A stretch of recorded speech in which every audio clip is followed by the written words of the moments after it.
It's 6:29, so we're a minute ahead of time. So thank you, everybody, for being here. I'd like to welcome you to meeting number 10 of the House Commons Standing Committee on Government Operations and Estimates. The committee is meeting today from 6:29 to 8:29 to hear from the Minister of Digital Government and the President of the Treasury Board on the Supplementary Estimates B 2020-2021.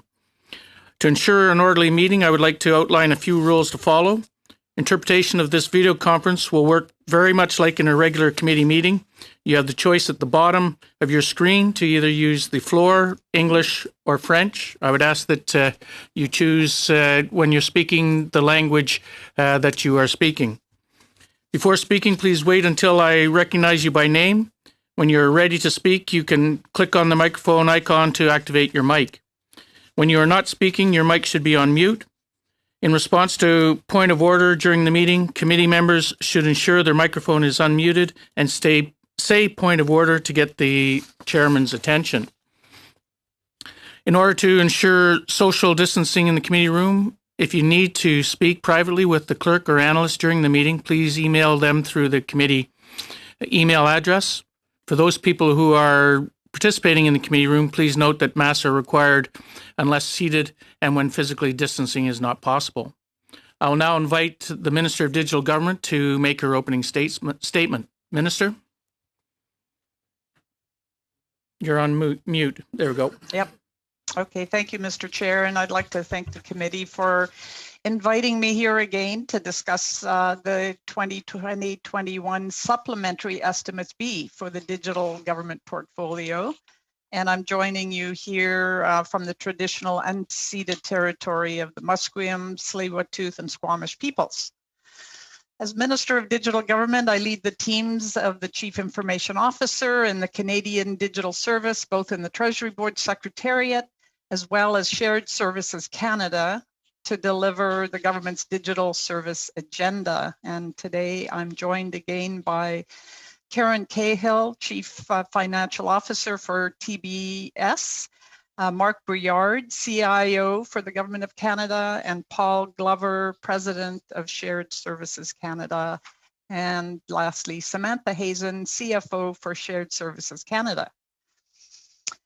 So, Mr. Chair, as the Minister responsible for the government's digital transformation, part of my mandate is to work with my ministerial colleagues to provide federal public servants with the tools and strategies they need to design and deliver the services Canadians expect in the digital era, services that are secure, reliable, and easy to use.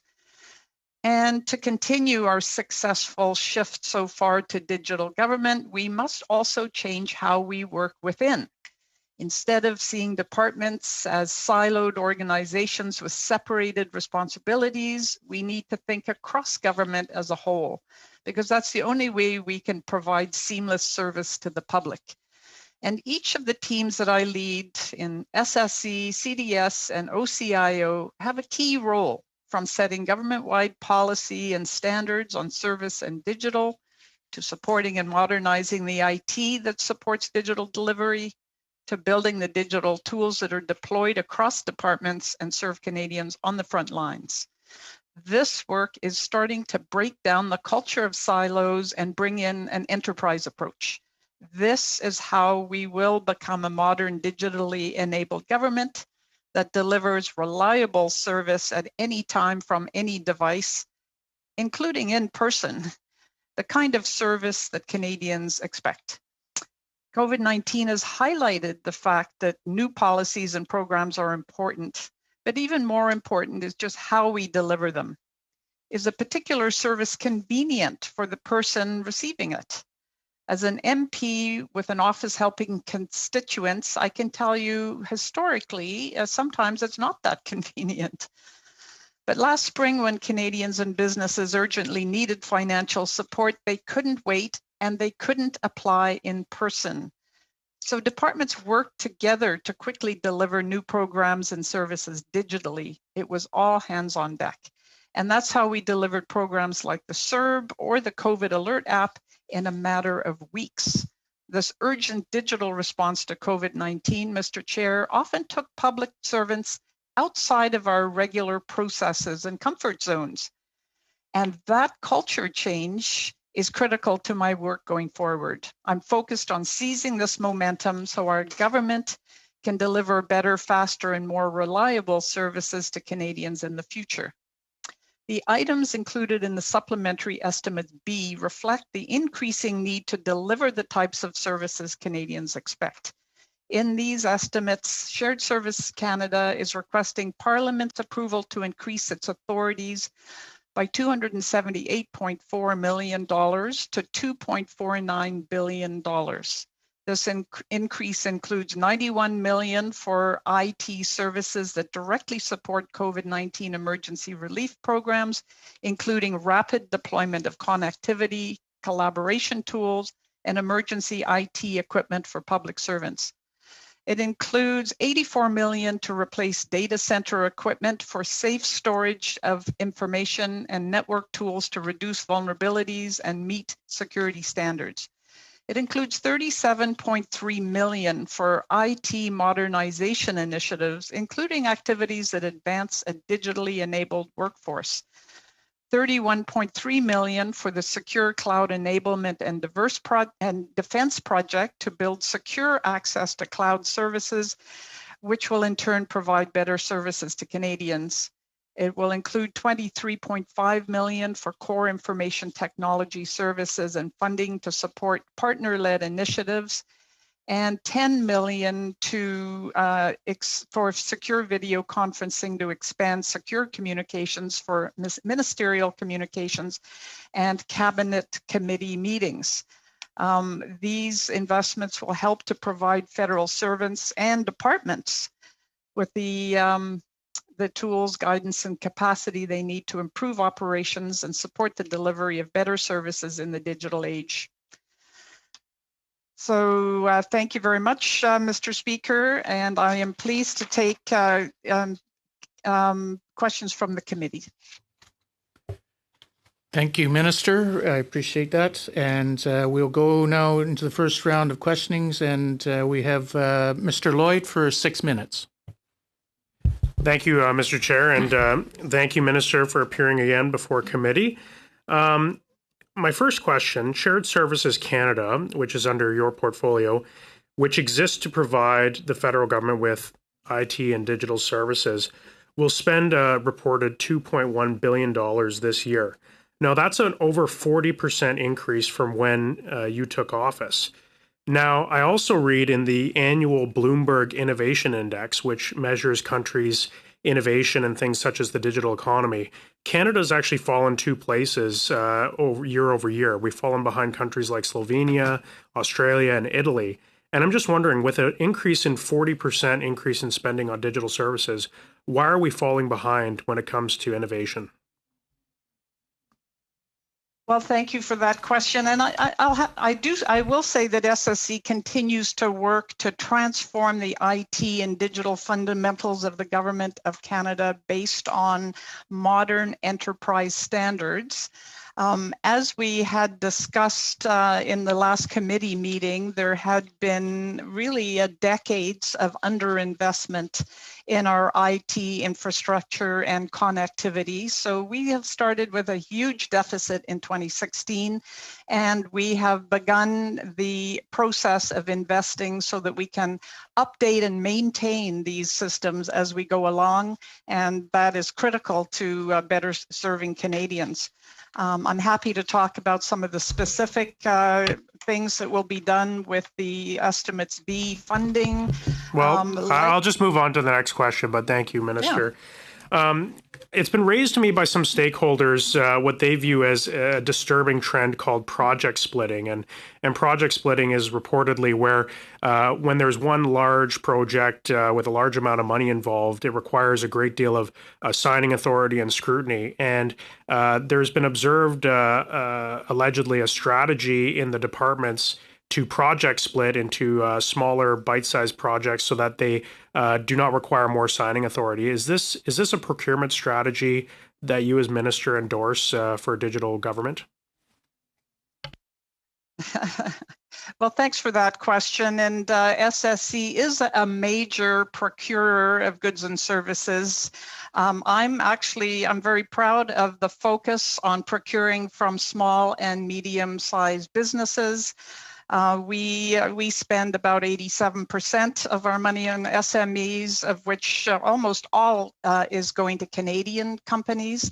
We're looking to modernize our procurement, actually, and so there is a range now of new initiatives to focus on even more opportunities for Indigenous Canadians to supply services to SSC. And also, we're working with a set of associations that represent women entrepreneurs, Black entrepreneurs, people of color, as well as Indigenous entrepreneurs, so that we can make sure that there are opportunities for those maybe underrepresented groups in our procurement. So we have some very exciting new procurement models. The digital marketplace, for example, which will create opportunities working. Thank you, Minister. I appreciate that.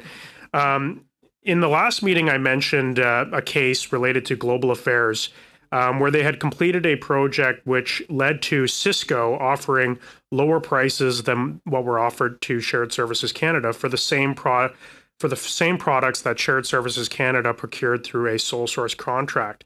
Your team mentioned that they needed more specifics. Well, the project in question is the Lester B. Pearson Rehabilitation Project for the local area network. It was completed in August of this year, primarily for switches.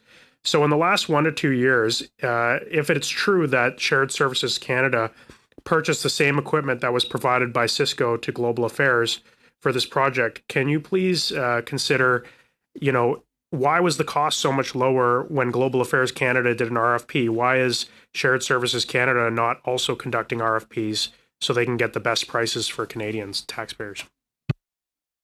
Well, thanks for that question. And as I mentioned, we're modernizing our procurement policies and practices to make them more inclusive, simple, and digitally enabled and open to more innovative solutions, actually. I think that the project that you have just raised, the strategy on that procurement was validated by an independent advisory firm. There are sometimes the need to consider compatibility with older legacy equipment that is in place. And so sometimes we have no choice but to go with an existing supplier to have interoperability. And so but I can tell you that all new data centers are procured competitively, and wherever we can, it is open procurement. That actually leads me to my final question, Minister, for this round. In our previous meeting, they had mentioned, the staff had mentioned that there were no new data centers being built, but I have been told that the CRA is presently building a new data center. And can you confirm that the procurement for this CRA project, including the networking, will be completed in an open, competitive manner based on functional requirements and not on the current requirements or the previous requirements that only allowed for incumbent players to compete on these projects? Well, thanks for that question. And the 4 enterprise data centers are in place. That's not being procured now. And I will turn it over to Mr. Glover to answer your specific question about the center that you've referred to. Thank you, Minister. And that was an excellent question. I'm wondering if Mr. Glover would be able to provide us a written answer to that. We'll now go to Mr. Johari for 6 minutes. Thank you, Mr. Chair, and welcome back, Minister, and the officials. Minister, as you know, we are well into what I call, what's called the second wave of the pandemic, and we are all doing our best to make sure that we protect ourselves and our loved ones. The government's been in the forefront of making sure that there are sufficient PPEs out there. Rapid tests has been well distributed and continues to be distributed to provinces. Also, another tool that's being heavily discussed, and you mentioned that in your appearance last, is the COVID Alert app. I was looking at an update today, and I think we were at the 5.5 million adoption rate, which is adoption, which is about 15%. I know we need anywhere between 60 to 80% adoption to be able to really do justice to it. But can you expand on how your department has been involved in developing the COVID alert, and what are some of the challenges around the potential hesitancy that's being felt out there? Okay, well, I'd love to answer that question. I'm always happy to promote COVID Alert, and thank you for the question. It's an important tool for keeping Canadians safe. And so I think the first thing I want to say is that there is recently a study that has Stanford and Oxford researchers working with the fundamental Google Apple Foundation that has concluded that it is effective at any level. And in fact, at 15% uptake, their model, which was based on the state of Washington, 3 counties, their model suggests that the COVID use of the COVID Alert app at 15% can reduce deaths by 6% and reduce infections by 8%. So that means we are already saving lives with COVID Alert.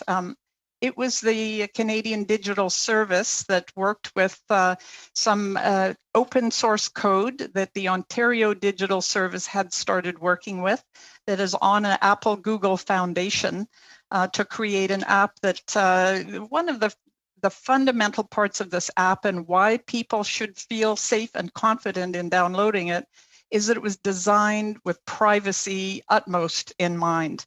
It does not track users' information. It doesn't track their location. It doesn't collect their data in any way.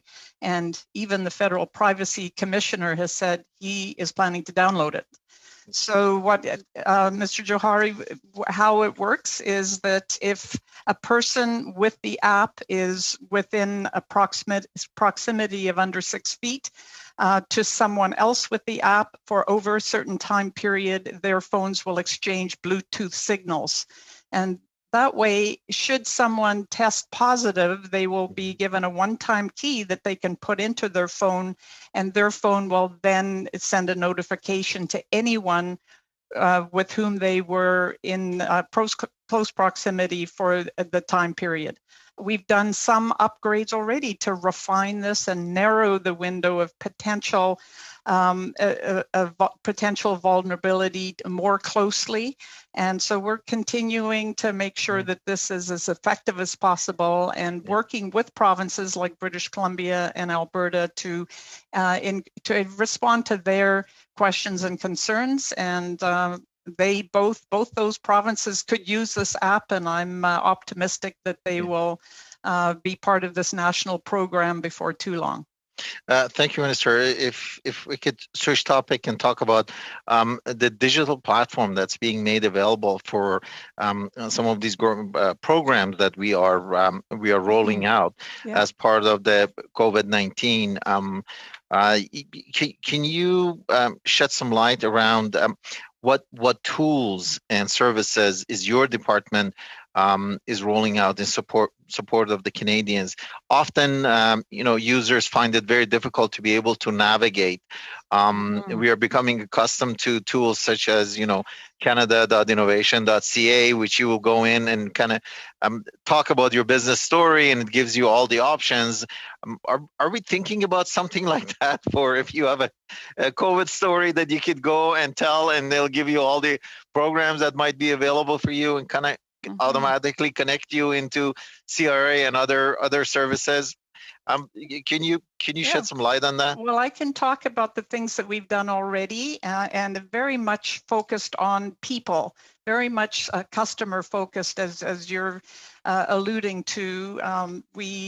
CDS put together get updates on COVID-19 along with Service Canada, so that individuals could go to one place, put in some non-identifying information, and what spits out is everything that you may be eligible to receive and how to apply for it. So that's just one. And another one is simple way for ministries to notify people quickly and easily and securely of updates as to what's going on and what they need to know. And so I think there's been over 5 million updates that have been sent out, many of them from the health ministry. But this is a program that's now being, the update, or it's called Notify program, is being used by provinces and other organizations because it just makes it so much easier.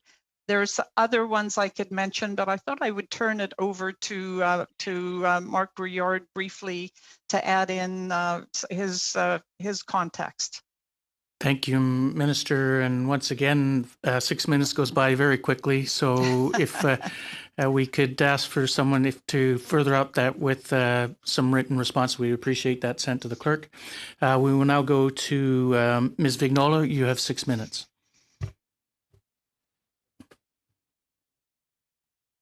Oui, merci. Thank you. Yes, Minister Murray, you're asking. Thank you. So you are asking for credits to fund cybersecurity and IT services. What are the departments, more specifically, that will take advantage of the funding being requested for infrastructure and IT? Funding Shared Services Canada accessed, and $91 million was for hardware, software, and infrastructure that was purchased and deployed in direct support of Canada's COVID-19 pandemic response, such as COVID-19 emergency relief programs for Canadians. So when those public servants had to suddenly work from home, there was a doubling of their capabilities. Oui, c'est clair, so mais quel ministère en particulier? That's clear, but which departments more specifically? Which departments are at issue and which departments are being assisted? Okay. So other funding was $84 million in Estimates B is to do the continual refreshing of old and aging applications and equipment. And this is funding that has started under our government. It's the kind of maintenance and repair upgrade work that just was being neglected over the decades that has led to some of our challenges. We have $37.3 million for Shared Services Canada in the modernization initiatives and migrating workloads out of the old data centers, of which 230, I believe, have already been closed down. So almost a third we've already closed and moved to more modern housing. $31.3 million for shared services to secure the connections to cloud from potential cyber attacks and make it very secure. And I could go on, but I see you have another question. Merci beaucoup, Madame Murray. Thank you very much. Now, more officers working from home, is this leading to more security breaches? Well, thanks for that question. And security is absolutely high priority for me as a minister. And when people were segued to working from home, we made sure that they had access to tools like WebEx that would have security perimeter. So it is the connectivity, the tools, 15,000 new computers that went to public servants. To help ensure that they do have, as well as clear standards and protocols for making sure they were handling data security from their home offices. Okay, mais very well. But have there been more security breaches given the fact that more officials are working from home? Yes or no? Or this is not a trap, of course. Straightforward question. Very large organizations are always subject to attack, and at the same time, we have boosted our focus on that. I will ask Mark to answer whether there have been, as far as I know, there have not been breaches of our Canadian perimeter, and testament to people like Mark who work on that. Mark, do you have comment to add? Thank you, Minister. Puis pour répondre à la question, Yes, and respond to the question. To respond, no, there have not been. We've not noted more breaches, but there have been more attempts. In particular, focused on COVID-related topics. Given the secure network that Shared Services Canada provides, employees are treated as though they're working directly on the network, and the network is protected as it usually is. Thank you.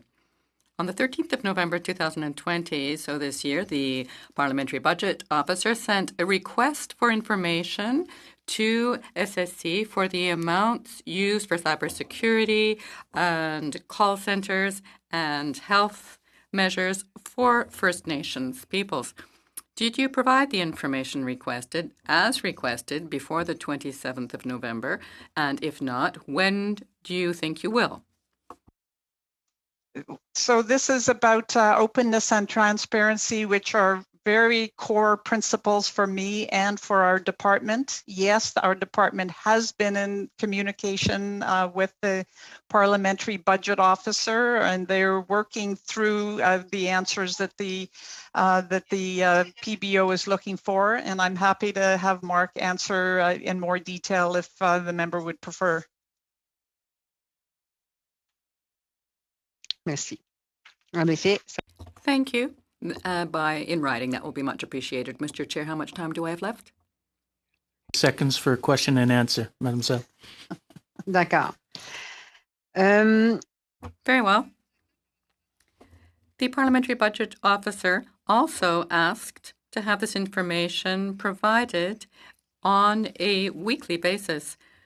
Does SSC intend to comply with that? SSC is working with the Parliamentary Budget Officer to satisfy the requests of that department in a way that is as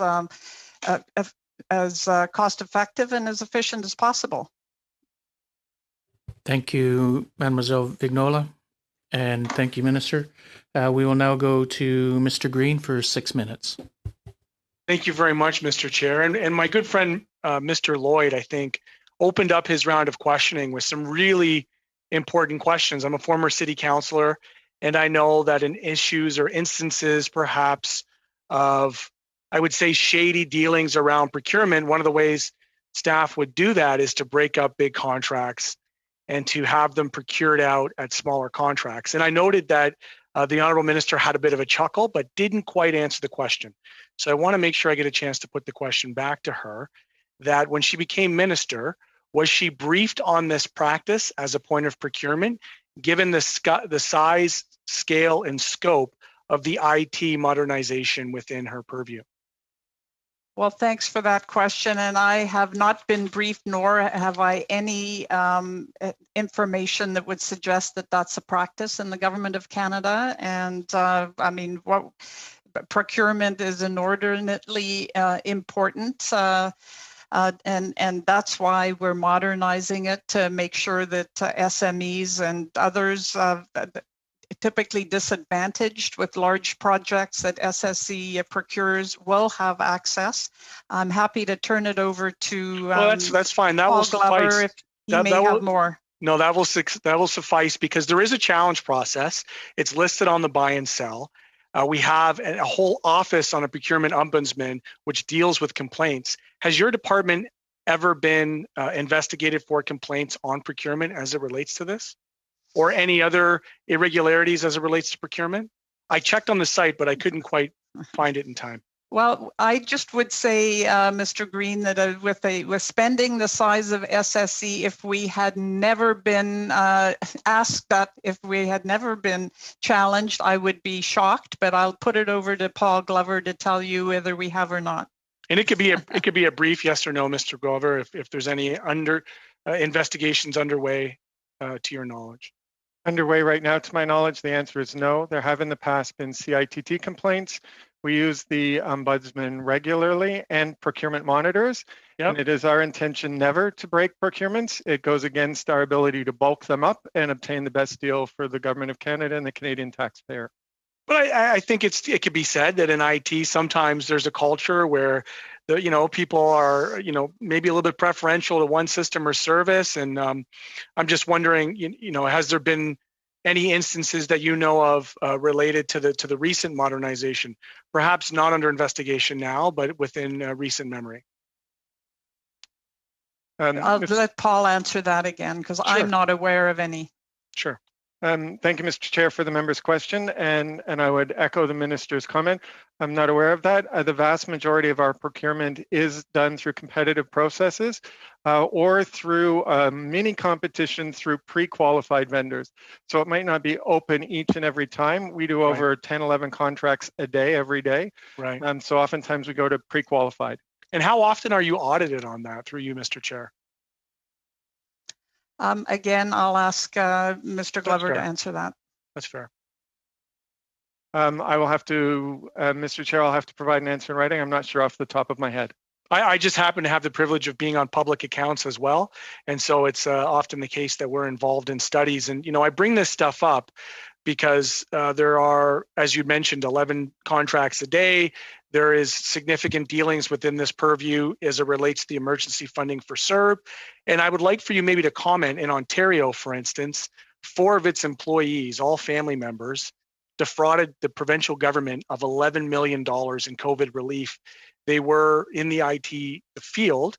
When you guys heard this story, and I'm sure you would have been briefed on this, what was your response and what did you do just to make doubly certain that that wasn't the case with any of the emergency funding that's happening for COVID federally? Well, thank you. And through the chair to the member, I am not aware of that. As a British Columbian, perhaps, I'm not aware of the Ontario example. What I know is that we have very strong principles around openness and accountability.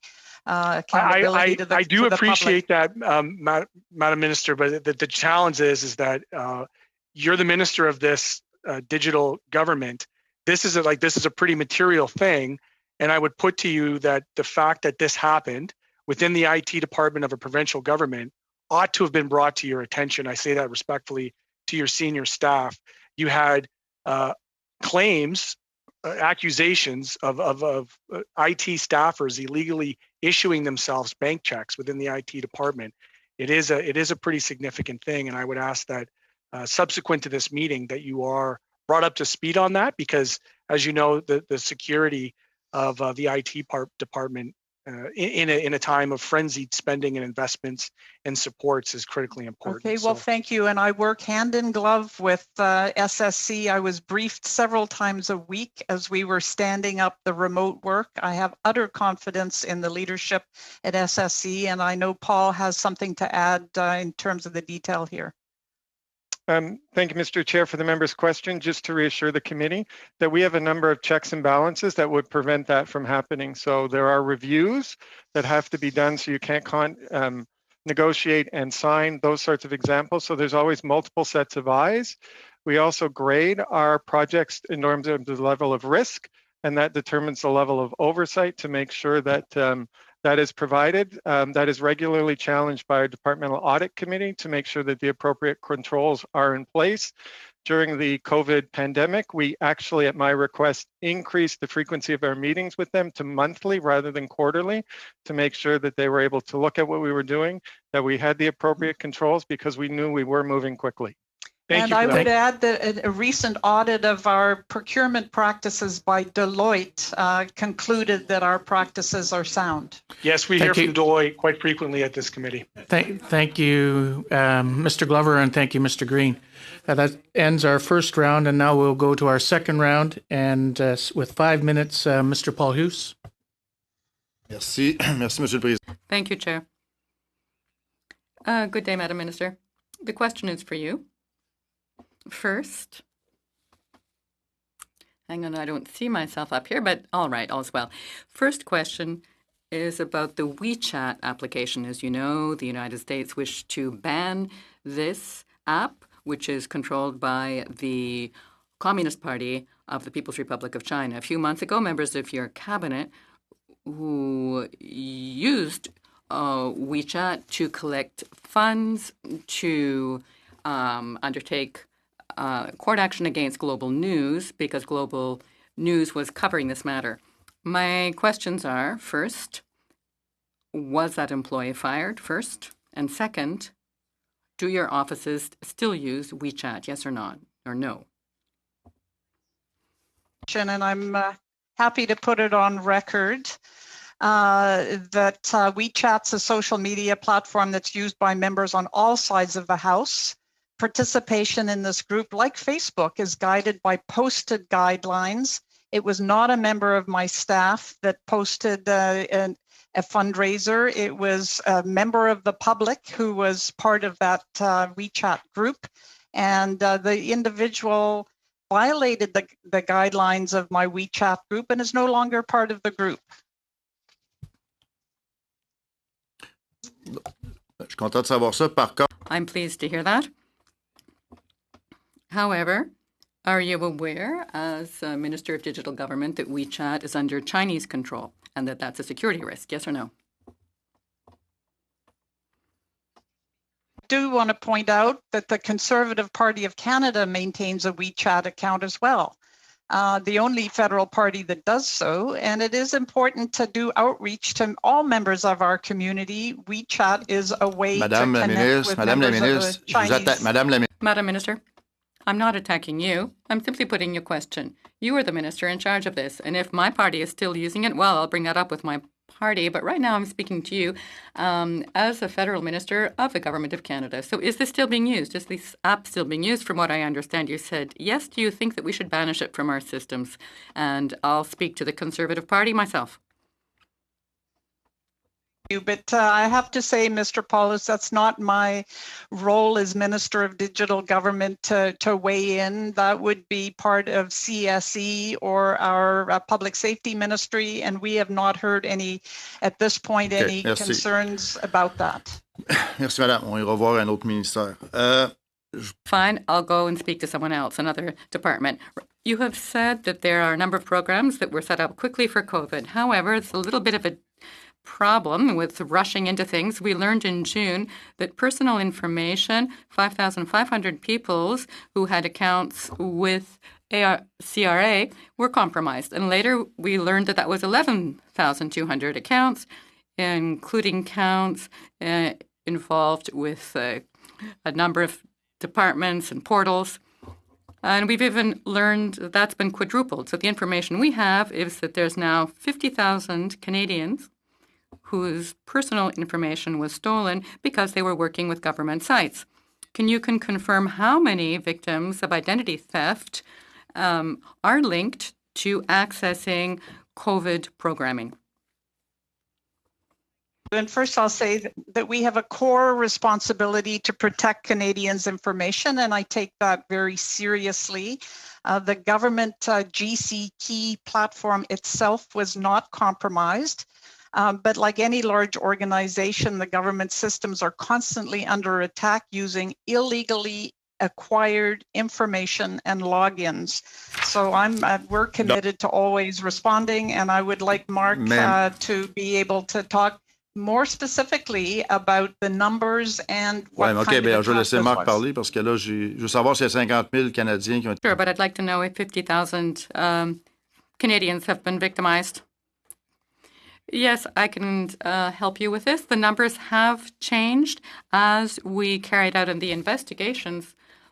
9,300 GC keys, which are part of the identity programs in 24 departments. In particular, with the CRA, which uses a different system, there were 4,500 of the 14,000 accounts saw some suspect activity and were suspended.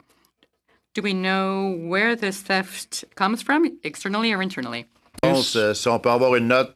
Could there be a note, Mr. Chair, a note that we hear where the attacks come from. By the RCMP. For 5 minutes.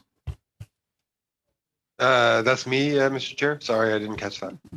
Sorry, Mr. McKinnon for 5 minutes. Yeah, okay. Merci, merci, Monsieur. Thank you, Mr. Chair.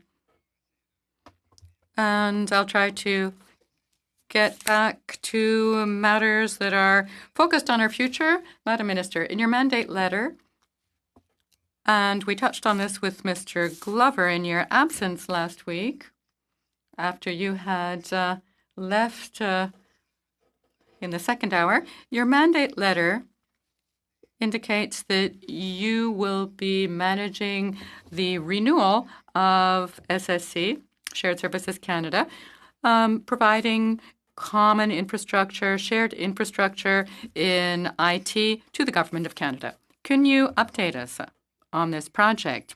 According to you, where are we at in this important undertaking? Mr. Glover spoke of the 3.0 plan. So please give us a general update on this essential work.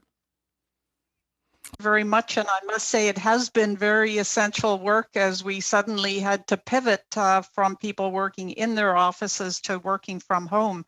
And at the same time, SSC continues to work to transform the fundamental IT and digital aspects of the Government of Canada to modern enterprise standards. So there's a number of things that are all happening simultaneously. One of the key parts of the transformation is the shift to cloud, because we now have a cloud-first policy as part of our agenda. Throughout COVID, we've seen more departments shift to cloud, and we're keeping up with that. All but the most secret information can actually go into the cloud, and that gives us the speed and agility to respond more quickly. So that's an important part of our program. And as I mentioned earlier to a different member, this secure cloud enablement and defense spending in Estimates B is to make sure that the connections to cloud are secure and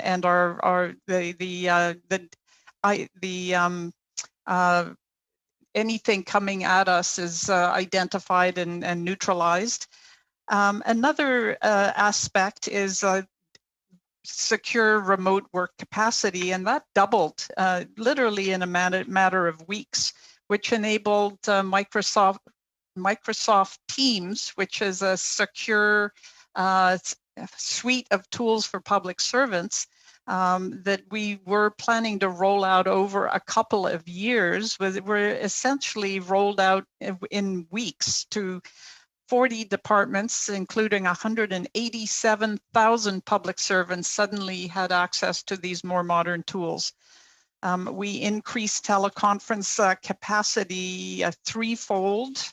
Wi-Fi calling was activated for 183,000 mobile accounts. WebEx services doubled to 40,000 accounts. That's secure video conferencing. And 15,000 new computers were provided to public servants at the Tax Department and Service Canada so that they could serve people remotely. So this was an incredible mobilization, and credit to SSC for doing that. Monsieur Glover, la semaine dernière. Mr. Glover, last week, told us that he certainly didn't want to have poor applications, poor programs. I'm not sure exactly what word you use, but programs that are no longer efficient or workable be imported into our government, our data centers, our clouds, or wherever it would go. So could you describe the work that you undertake with your colleagues, other ministers and other departments, to encourage them, indeed, to really support them in modernizing their applications?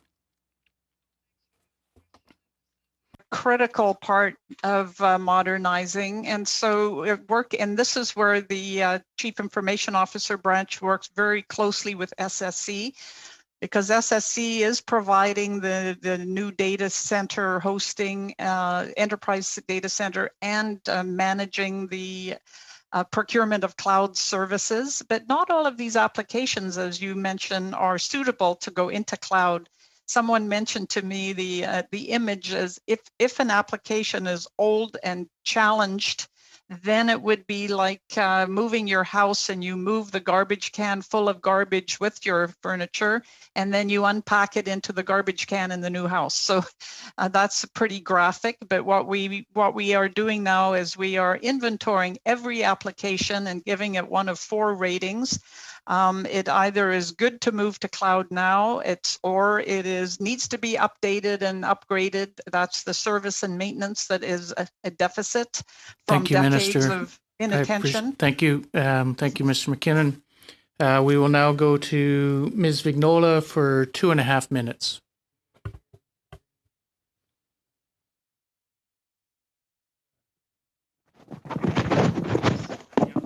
Merci beaucoup.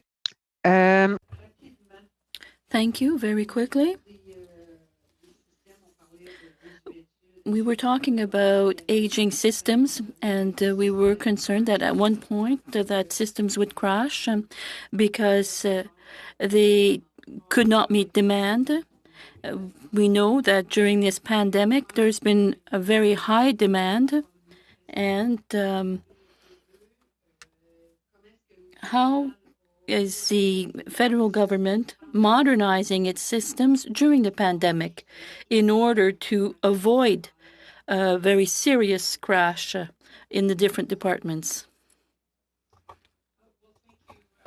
And as some applications, I was saying there were 4 categories, and you're talking about the category of applications that really need to be put aside and not go into the cloud. And so we have stabilization mechanisms to make sure that there is a fail-safe, so that should there be a crash, that data will not be lost and the service will not be interrupted. So that is part of what we're doing.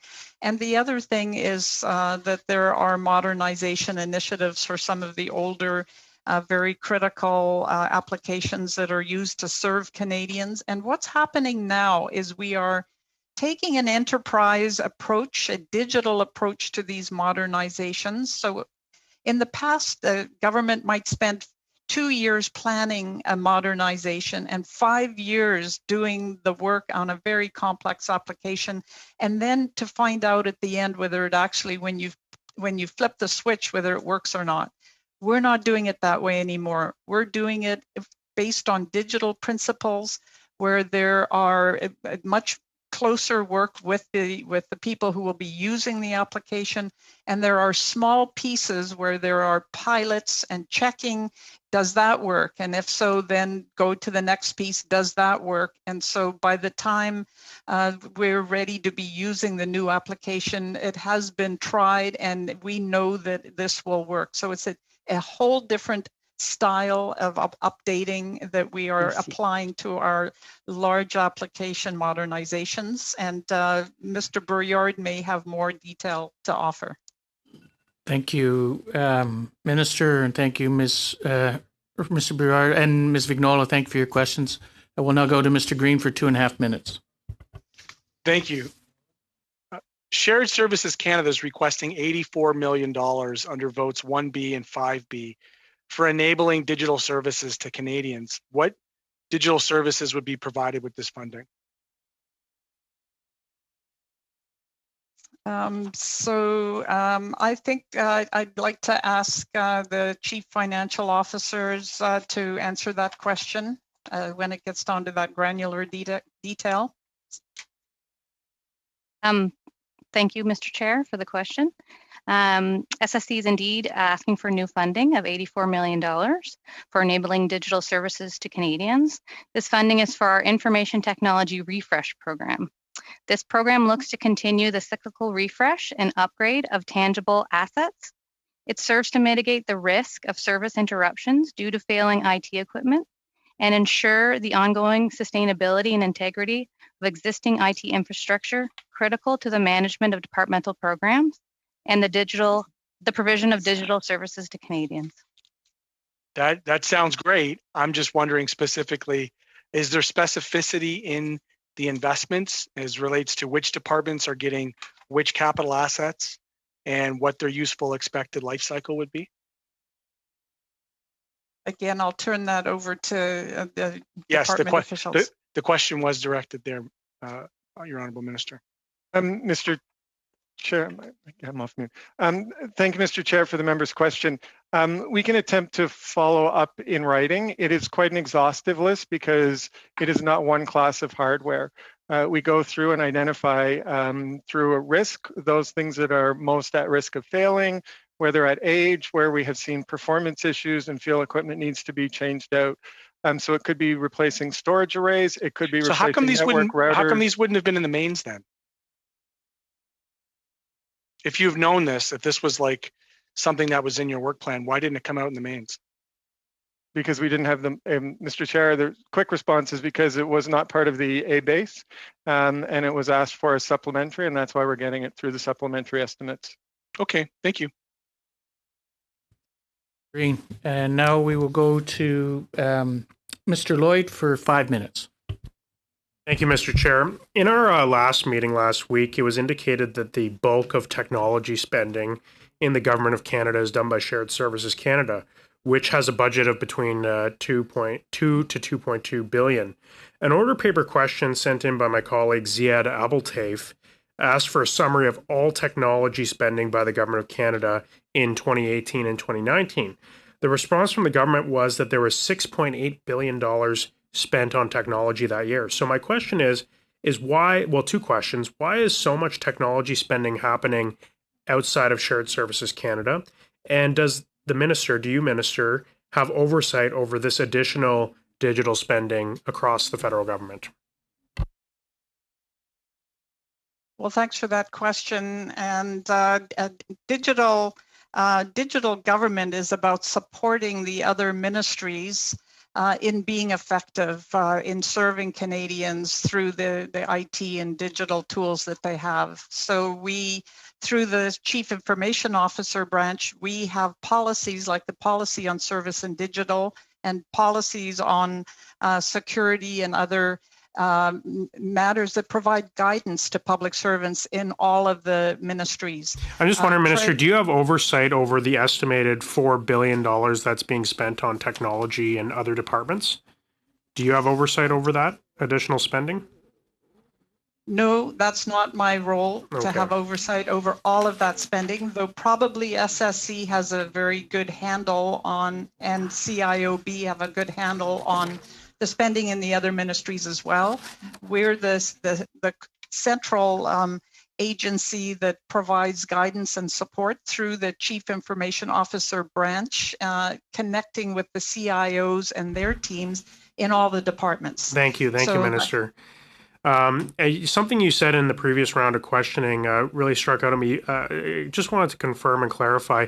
Did you say that 80% of the digital government spend is being spent on small and medium-sized enterprises and primarily Canadian-based ones? Is that currently the case? That's through you, Mr. Chair. That's Shared Services Canada that's not the case. So I think the member may have misheard that. I'll ask or I may have misspoken.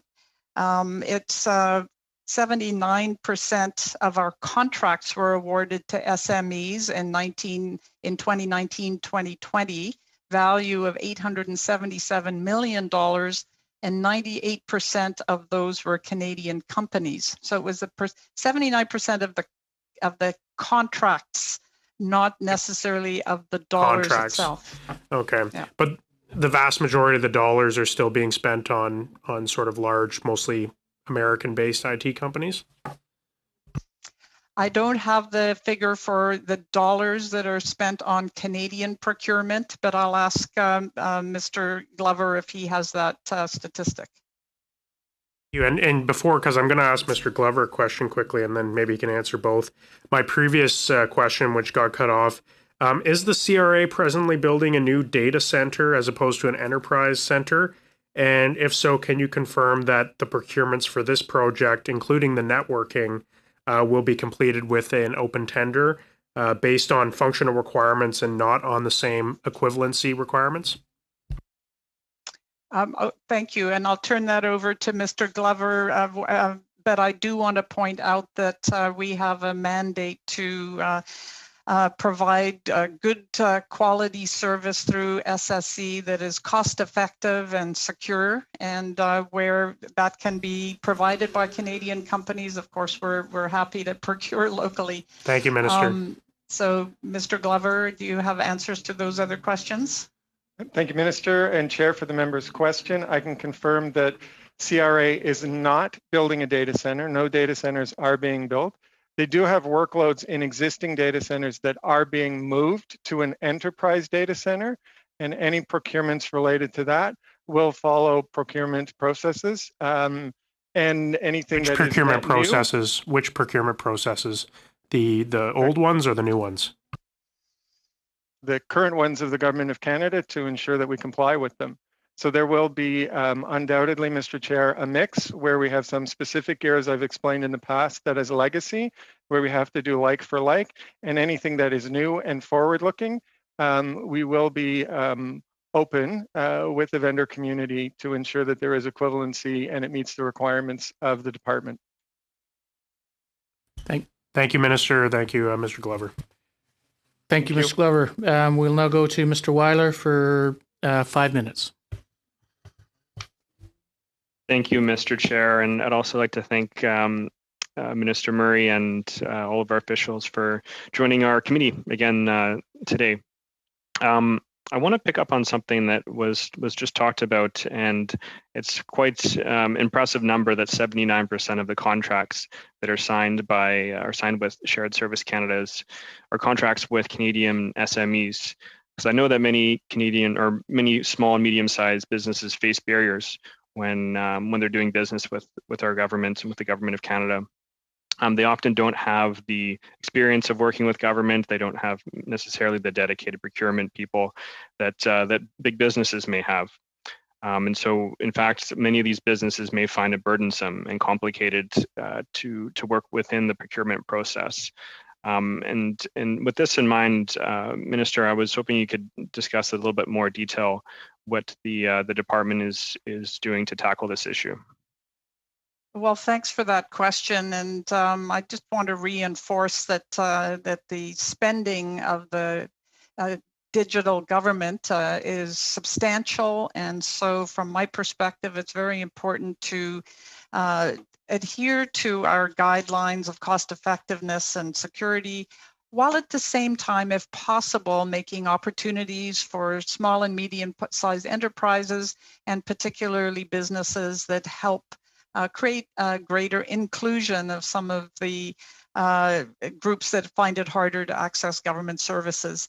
So we're currently testing an innovative contracting framework, which is called Procurement Process 3.0, to simplify procurement, to promote more competition and openness, and to ultimately get better results.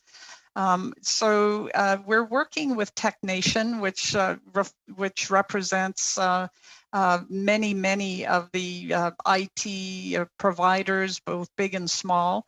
They were the first group I met with, I believe, after the last election as a Minister of Digital Government, and I heard loud and clear that innovative small businesses were not feeling that our procurement system worked for them because it was just too much of an investment and too long to get through a procurement. So we are working with TechNation to be able to change the contracting processes so that there will be more access for small and medium-sized enterprises. And pilot results have shown to be very promising. It's more than 80% of the respondents in this pilot who participated in an invitation to refine our approach found SSC's responses timely and the communication from SSC transparent and wanted to continue working with us. So that's just one of the new initiatives. Another one has to do with what I would consider harnessing the private sector innovation by putting the procurement out not as in we want you to do this for us, but we want this outcome. What are your ideas and innovations for achieving that outcome? And so that's, I think that's really an exciting approach because it will unleash the creativity of the private sector. I'll ask if Paul has more examples of the modernization, aside from one I already mentioned, which is working with associations that represent some of the vulnerable groups we want to help create more opportunities for. Paul, is there other things that you'd like to highlight? Thank you, Minister. Mr. Chair, if I may, on behalf of the Minister, there are other groups. We are working not only, as the Minister said, for small and medium-sized Canadian enterprises. We are also looking at what we can do for female-owned enterprises. There is definitely an issue with women in STEM, so science, tech, engineering, and math. So we're looking at what we can do in that regard. We are looking at what we can do for visible minority-owned businesses to make sure that they're able to access our procurement opportunities. And we're very pleased and proud of the results we've had targeting Indigenous communities, Indigenous-led businesses to be able to break into this space and have led over $35 million worth of contracts in the IT space to Indigenous. So we're trying to make sure that we target all segments of the population so that it is as inclusive as possible and so that we are as easy as possible to deal with while still protecting security and the operational integrity of the network and services that we operate. Thank you, Mr. Glover, and thank you, Mr. Weiler, for your questions. This comes to the end of our questioning, and so I would appreciate and say thank you to all the officials and the Minister for attending with us again in such a short time frame. So thank you again. To the committee, we are going to suspend briefly while we bring in the President of the Treasury Board and his officials. So we'll suspend for a couple of minutes. We're suspended at this point. Thank you, Mr. Chair.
comments, please do so. Well, thank you, Mr. Chair. I would first like, of course, to thank the committee for inviting me back to speak to this time the supplementary estimates B 2020-2021, which were tabled last October.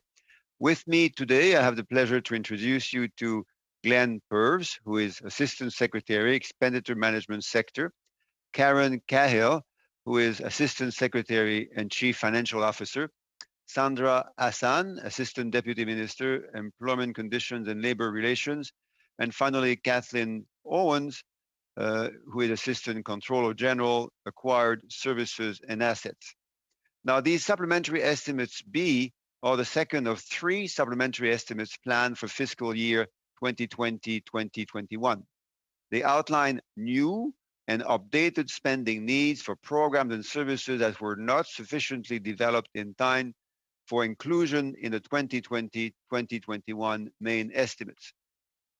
Monsieur le Président, le gouvernement doit s'assurer que les Mr. Chair, the government has a responsibility to ensure that Canadians have the support they need during the COVID-19 pandemic and to promote economic recovery and prosperity going forward. We do this by investing in critical health care and supporting the safe restart of our economy. Our spending plans, which you now have before you, will help Canada thrive and succeed. The government continues to invest in Canadians and the economy, particularly in the efforts to respond to the public health threats of the COVID-19 virus and to minimize its health, economic, and social impacts. B present a total of $79.2 billion in incremental budgetary spending. This includes $20.9 billion to be voted by Parliament and $58.3 billion in forecast statutory expenditures. As you know, voted expenditures require annual approval from Parliament through an appropriation bill. These types of expenditures include operating, capital and grants, and contributions. Statutory spending does not require annual approval from Parliament because that type of spending is already authorized by Parliament through separate legislation, such as the federal provincial transfers that are pursuant to the Federal Provincial Arrangement Act. Monsieur le Président, dans ce budget supplémentaire, Mr. Chair, in these supplementary estimates B, most of the $20.9 billion in new voted spending is for, first, emergency responses to the COVID-19 pandemic, including medical research, vaccine development, and purchases of personal protective gear and medical equipment and supplies. And two, economic responses to the pandemic, including support for small and medium-sized businesses, salary top-ups for essential workers, and funding for provinces and territories to safely restart their economies and bring students back to school safely. Requirements for the top 10 organizations account for approximately 85% of the voted spending sought through these estimates. Of those 10 organizations, 8 are each seeking more than $500 million to support their priorities. For example, my department, the Treasury Board Secretariat, is asking for $646.6 million.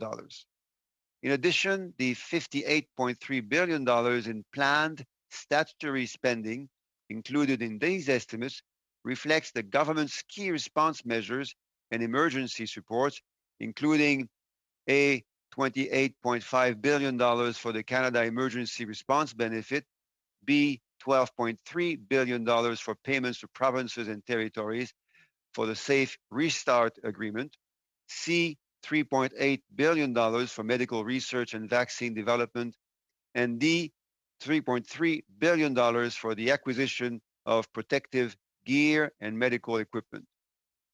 These supplementary estimates B also include $1.3 billion in non-budgetary measures related primarily to student loans. En conclusion, Monsieur le Président, mes représentants. In conclusion, Mr. Chair, my officials and I are very appreciative of the time the committee spends studying the government spending on behalf of Canadians. We would be pleased to take any questions you may have. Thank you. Merci beaucoup, Monsieur Duclos. Minister, thank you. We will now start the first round of questionings, and with Mr. Paul Hughes, and you have 6 minutes. Merci, Monsieur le Président. Thank you, Mr. Chair. Good morning, Minister. Or good afternoon, good evening, rather, Minister. Good evening to the civil servants as well, and we can speak in French as well, Minister. I'd like to speak to you about a file that is a purview of TBS. Of course, you're responsible, for example, for We Charity. In your in the guide, it says that the documents that are studied in the Treasury Board contains an appendix on official languages to make sure that the department respects the Official Languages Act. And it says that in each instance, you need to make an analysis of the official languages. I asked you the question last week, you didn't know, so here's the question again. Maybe one of your officials can say that. Was that analysis made in the case of the We Charity Accord?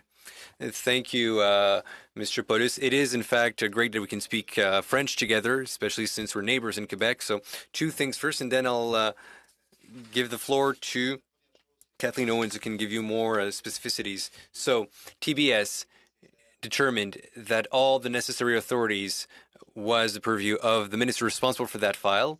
And second, that the policy regarding the transfer of payments applied to all programs, yes, including this one.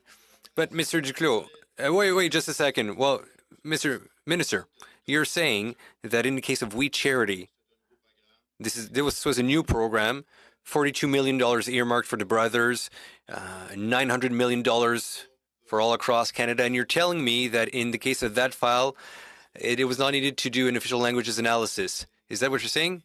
Answer from the minister, no. What I said is that the senior officials of the Treasury Board Secretariat determined that the minister could do the work while respecting all policies in place. But the question is, ministers, that was this done, yes or no? No? Answer. So for more precision on how these policies work, I'll ask Ms. Owens to give you more details. Thank you, Mr. President. In the case of the We contribution, ESDC officials did consult TBS to determine if the Canada Student Grant program could be delivered under the minister's existing authorities or whether a Treasury Board authority was required. In this case, we determined that it was under the minister's authority. Therefore, the program and the contribution agreement never came to the Treasury Board. So the Treasury Board had no role. But as the minister indicated, under the transfer payment policy, it's the responsibility of the deputy head of the department to make sure that all official languages provisions of the act are being respected.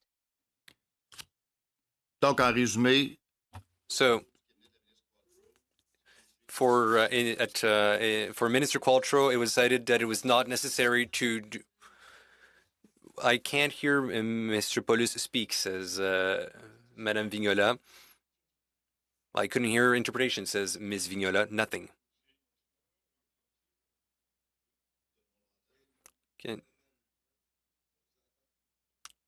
Everybody can hear. And I can hear you, Mr. Paulus, says Mr. Fergus.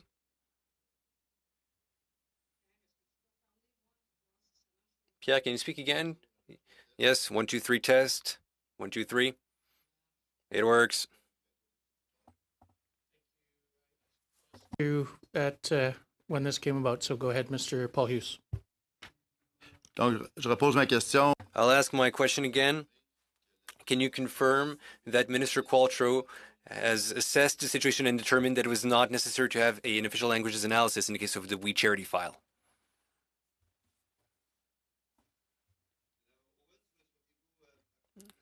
Ms. Owens, would you like to tell us more about the work that Minister Chagger's cabinet did?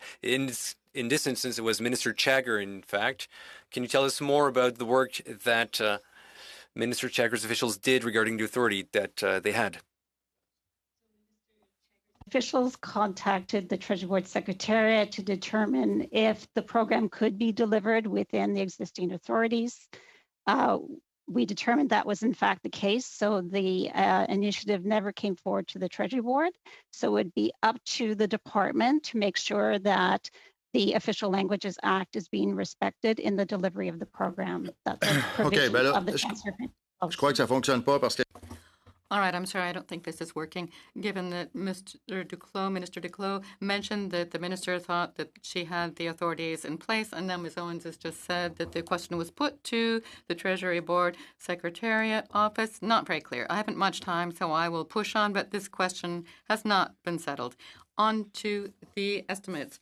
In your introductory remarks, you spoke of budgeting for the vaccinations. Now there's a 3.8 million for medical research, but there's no way to tell right now where that money is going. The Americans have their Warp Speed project. The Americans, the largest capitalist country of the planet, have got everything black on white. We can know what's going on. But why in Canada are you asking us for 3.8 billion, and we should be voting eyes closed in the dark without knowing what it's going to? Thank you so much, Mr. Poidus.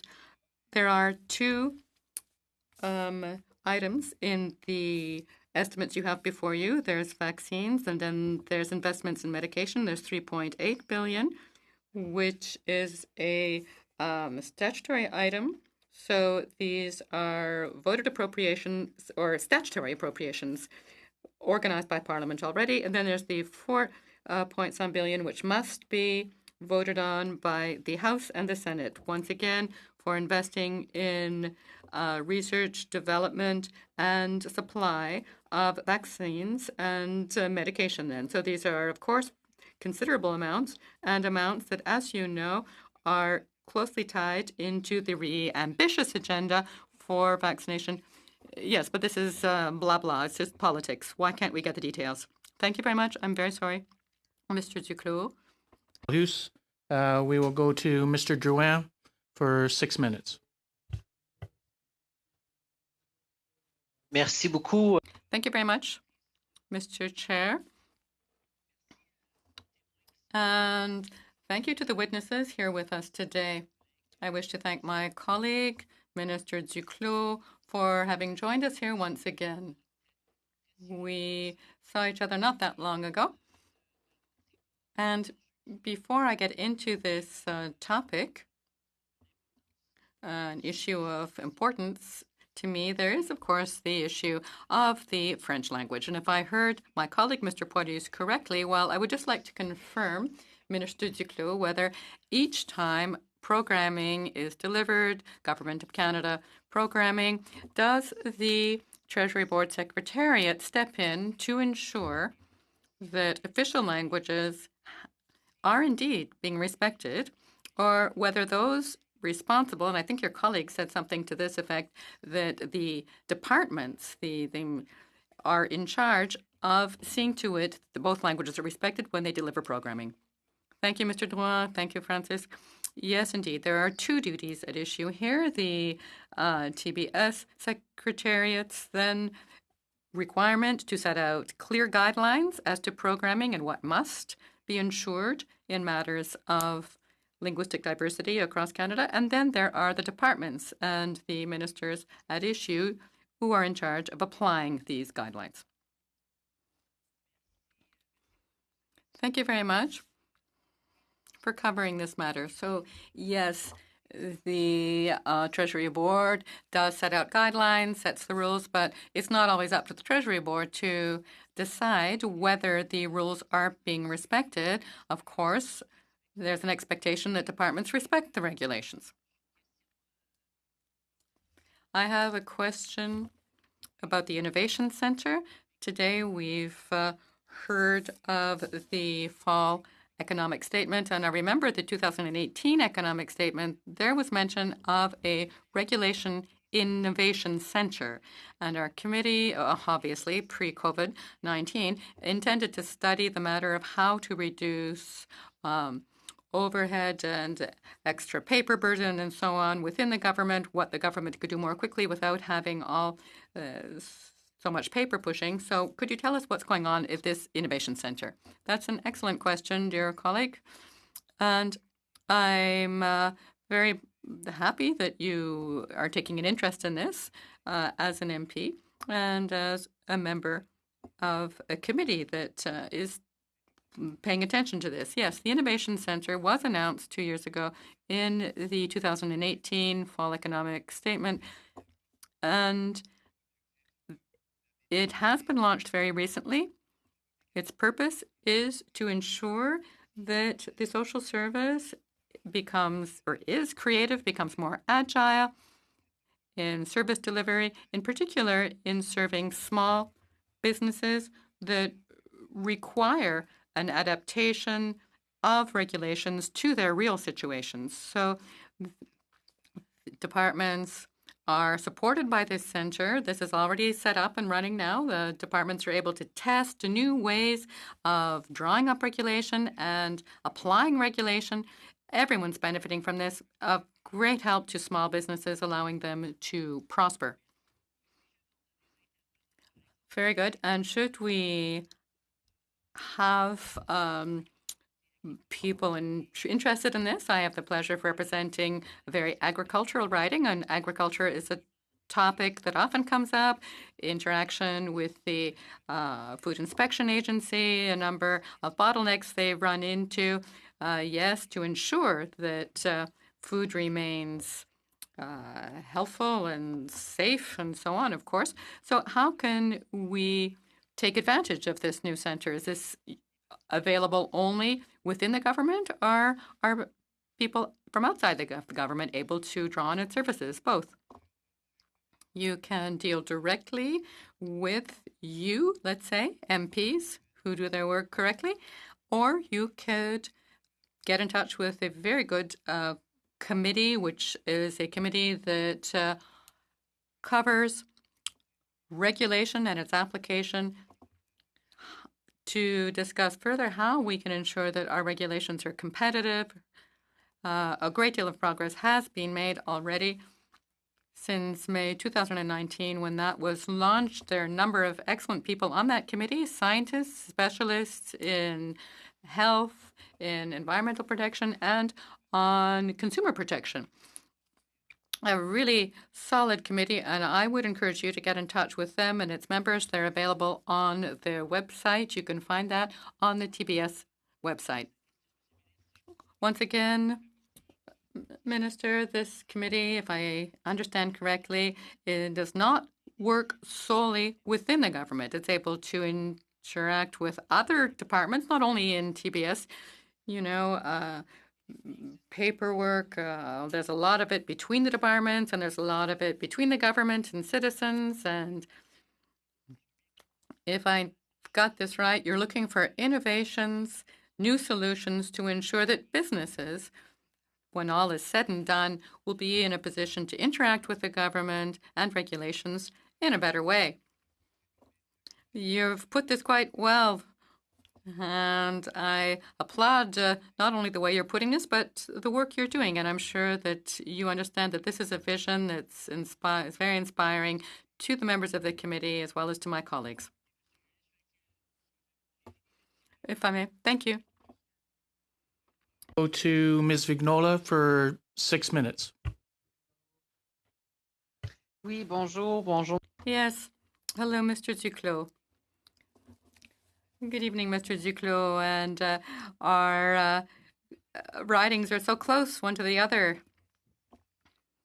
Mr. Duclos, a good deal is being invested to reserve doses of a vaccine from abroad, from outside the country. In April last, much was made of an investment in research for a COVID vaccine, investments in Canadian companies,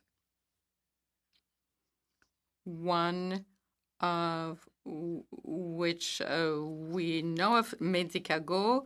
It's took a while for OGGO to get some funding, but they did get funding. Now, in the amounts now being appropriated in the budgetary expenditures. How much is going to Canadian researchers? Thank you, Ms. Vignola. This is very interesting, and it's very nice to see you, Pierre, Julie, up here on the screen.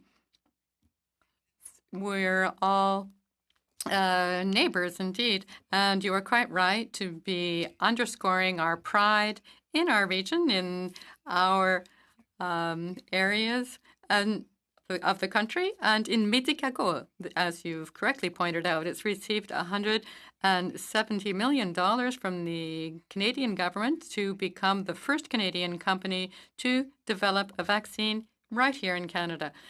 And indeed, we should be so proud of it. We're proud of it in Quebec, of course.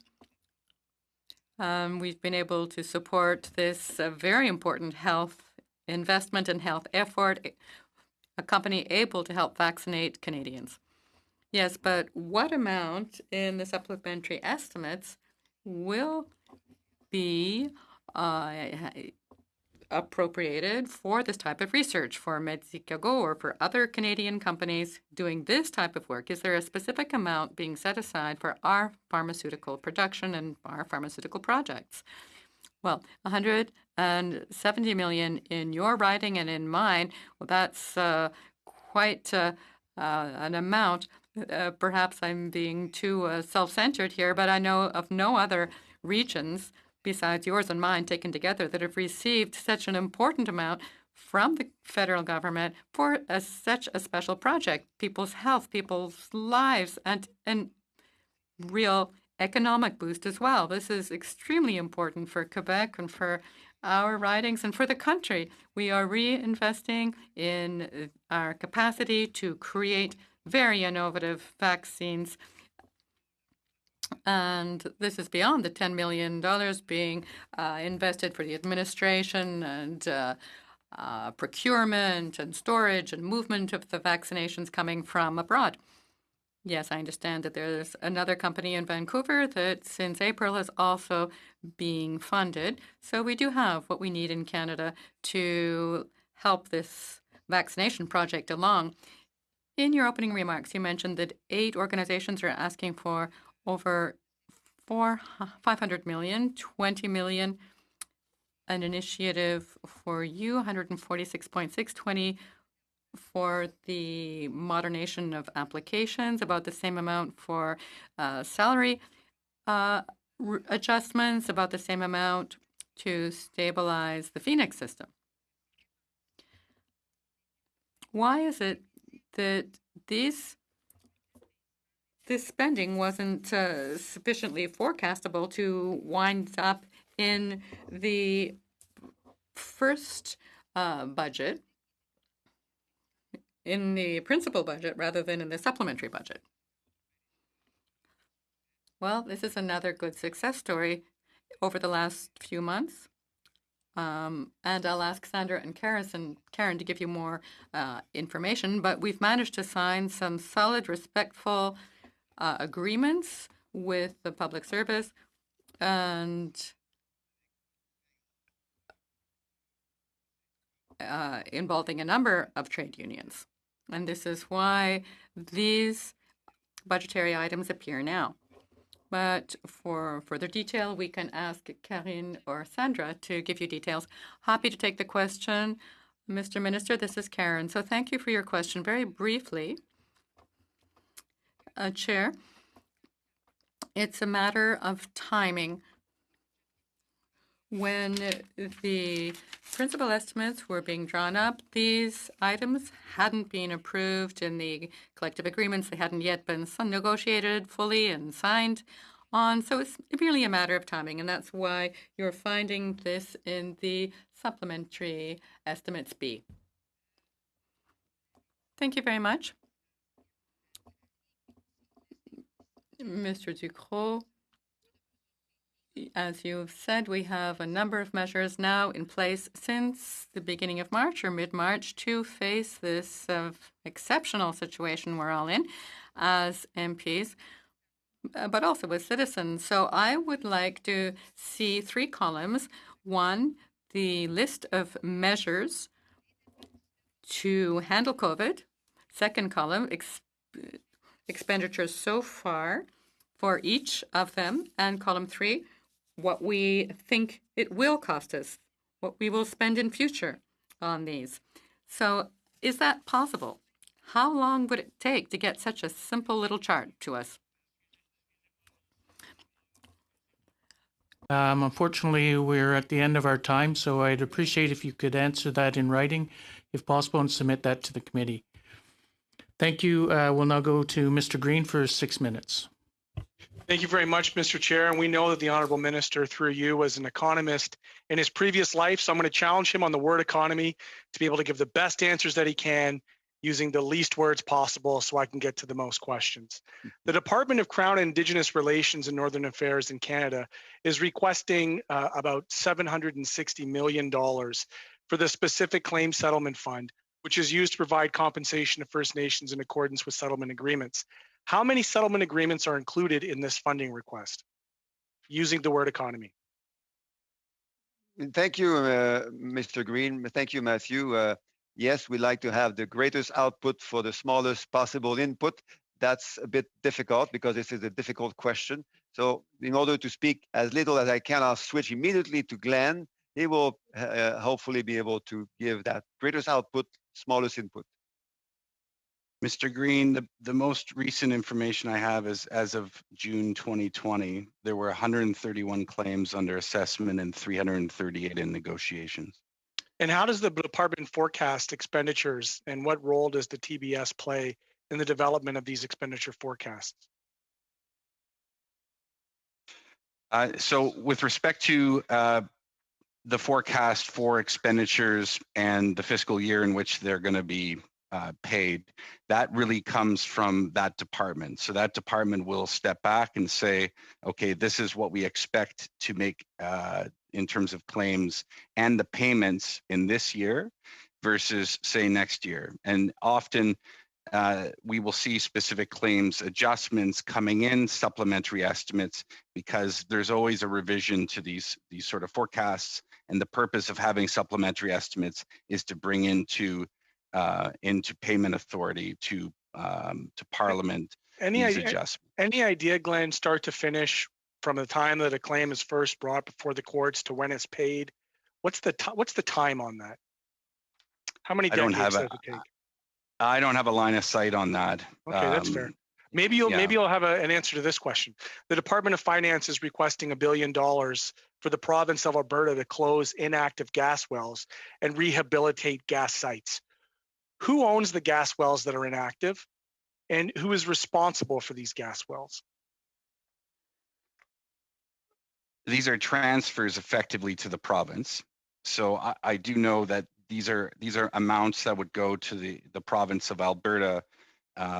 In this case, I believe Saskatchewan, the amounts have already gone, but I think it's the ones for Alberta. In the transfer, are they required to disclose on a line-by-line basis exactly who will be, like, whose liability we're paying for?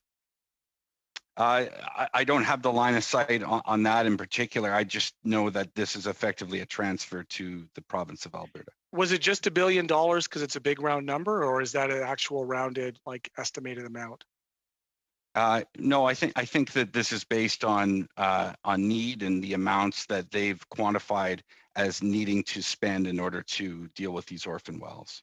Well, why is the public paying for the cleanup costs when private companies, having already earned a profit off of these wells, are let off the hook? So I don't have an answer in particular to that because I'm not responsible for that. That is also fair, Glenn. I'm going to keep it through to you because we're running on time here.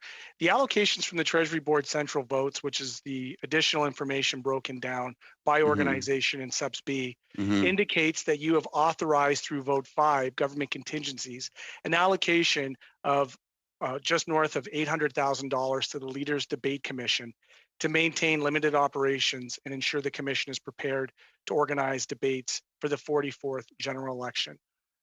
Did the Leaders Debate Commission request funding as a part of Subs B?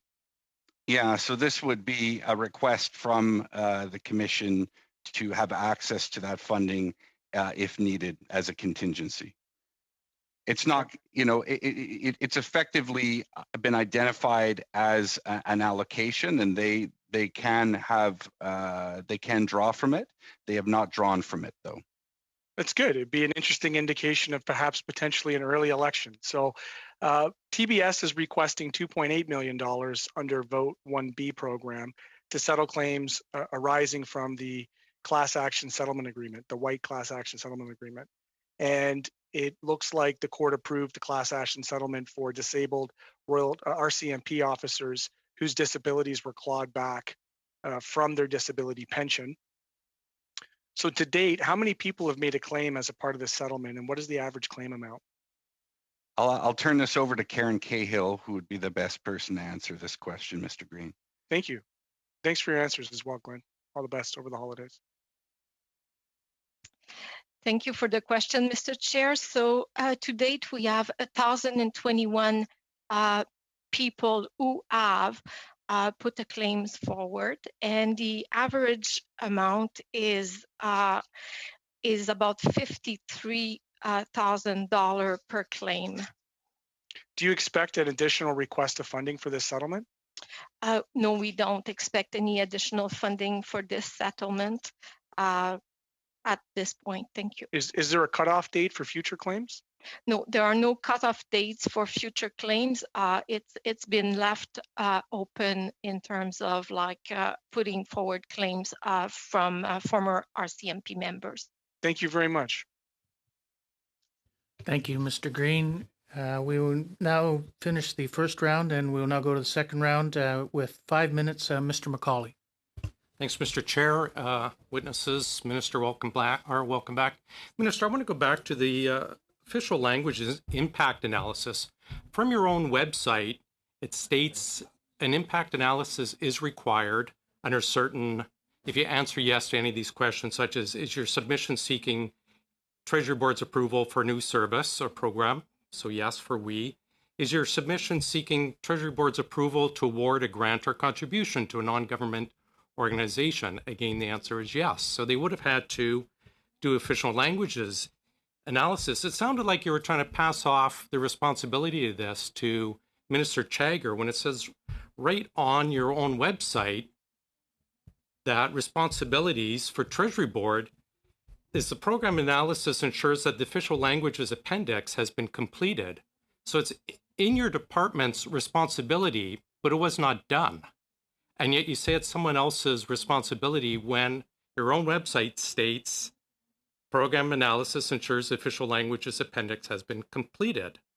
They review the official languages impact analysis if there's required to provided one. Your own rules say one was required, and yet you approved this money without it being done. Can you tell us why? Well, thank you for the question, which I effectively answered in French earlier, but since we are a bilingual country, your department is required to do, department is required to ensure it's done. It met the minimum standards for being required to be done. So under Treasury Board guidelines, it was required to be done. Under Treasury Board guidelines, your department ensures that the official languages appendix has been completed. And yet you didn't. Why?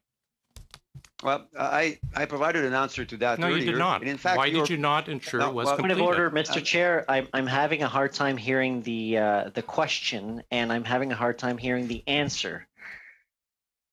That's true. Mr. Drouin, I'm very happy to provide you an answer, but I need just a little time, not too long, you'll see. In fact, your colleague, MP Drouin, who just spoke, also provided the appropriate answer. Treasury Board provides guidelines. Responsible ministers do their job. So the Secretariat assessed that the authorities that the minister in question required were available to that minister, and therefore the minister could and had to implement that according to that to those guidelines. But Minister, your own website states that your department ensures the official languages appendix has been completed. It was not completed. Your department, according to your own website, states that you're responsible to ensure it is completed if it's required. It was required, and your department did not ensure it was completed. why did the Treasury Board violate its own rules, ensuring that the official languages impact analysis was completed? Well, I think you Was it deserve because special for we? Was it just rushed through? What other rules were overlooked in this? I believe members of the committee and yourself deserve an honest and clear answer. I would therefore invite, to avoid all confusion, Madame Owens again to state the way in which that operates. I'm happy to answer. I'm sorry if I wasn't clear earlier. In the case of the WE contribution agreement, it did not come to the Treasury Board because it was determined that the program was within the minister's authorities. Mr. McCauley, the guidelines you're referring to, the appendix refer to submissions to the Treasury Board. That is what the guidelines require. So you're saying the WE money didn't go through Treasury Board at all? It surpassed Treasury Board? It was approved on its own without Treasury Board approval? I was saying it's within the minister's authority to implement the program and sign the contribution agreement. And so the department would have had to do the official languages assessment. So your question is best directed at them about what official languages assessment they did in that case. Okay, we have a ATIP come back stating that one was not done. Is that correct? An official language assessment. I have no line of sight on what the department I have an ATIP saying that one was not done. So here we have Treasury Board ignoring the rules. I find it quite shameful that a unilingual MP from Edmonton is the one standing up for French language rights when you have a minister from Quebec City itself of order, Mr. refusing to follow Mr. Chair, their own point rules. of order. Point of order. Point of order. If the member actually knew and spoke with the official languages community, he would actually understand that they're actually asking Treasury Board to take over. Give a rule on it, Mr. please, Chair. before They're he actually continues asking lecturing. Treasury Board to take over that, but the Official Languages Act has not yet been presented. So I just want to clarify that point. Mr. Drouin, order. Thank you. We've now come to the end of Mr. McCauley. Now Thanks, we'll go. Mr. Chair. I just have a very quick point of order. Point of order, Mr. Chair. Yeah. Point of order, Mr. Chair. Yes, Mr. Green. Robert. Mr. Chair, with all due respect to Mr. Drouin's role in this committee, as I understand it, is not to answer on behalf of the Honourable Minister. And I believe if you find it, you will find that he took the tail end of Mr. McCauley's intervention in a way that I think lacks courtesy, quite frankly. Mr. Duclos is a learned man and can answer for himself, and to run the clock out on an intervention is not a point of order. Thank you. That's debate. Mr. Kuzmirchuk. Mr. Chair, I've got a point of order as well, please. Mr. McCauley, yes. We've seen this continue from my colleagues across the way. When they don't like questioning, they interrupt with a point of order. I would appreciate if the chair could immediately act on that point of order to stop them from monologuing out our time, but also tradition, when there's a point of order, the person who is speaking originally has an opportunity to address that point of order. I have nothing further to say, but I would appreciate the chair stopping this process of having the Liberals monologue out our time on wasteful point of orders that are nonsensical and mostly debate. Thank you.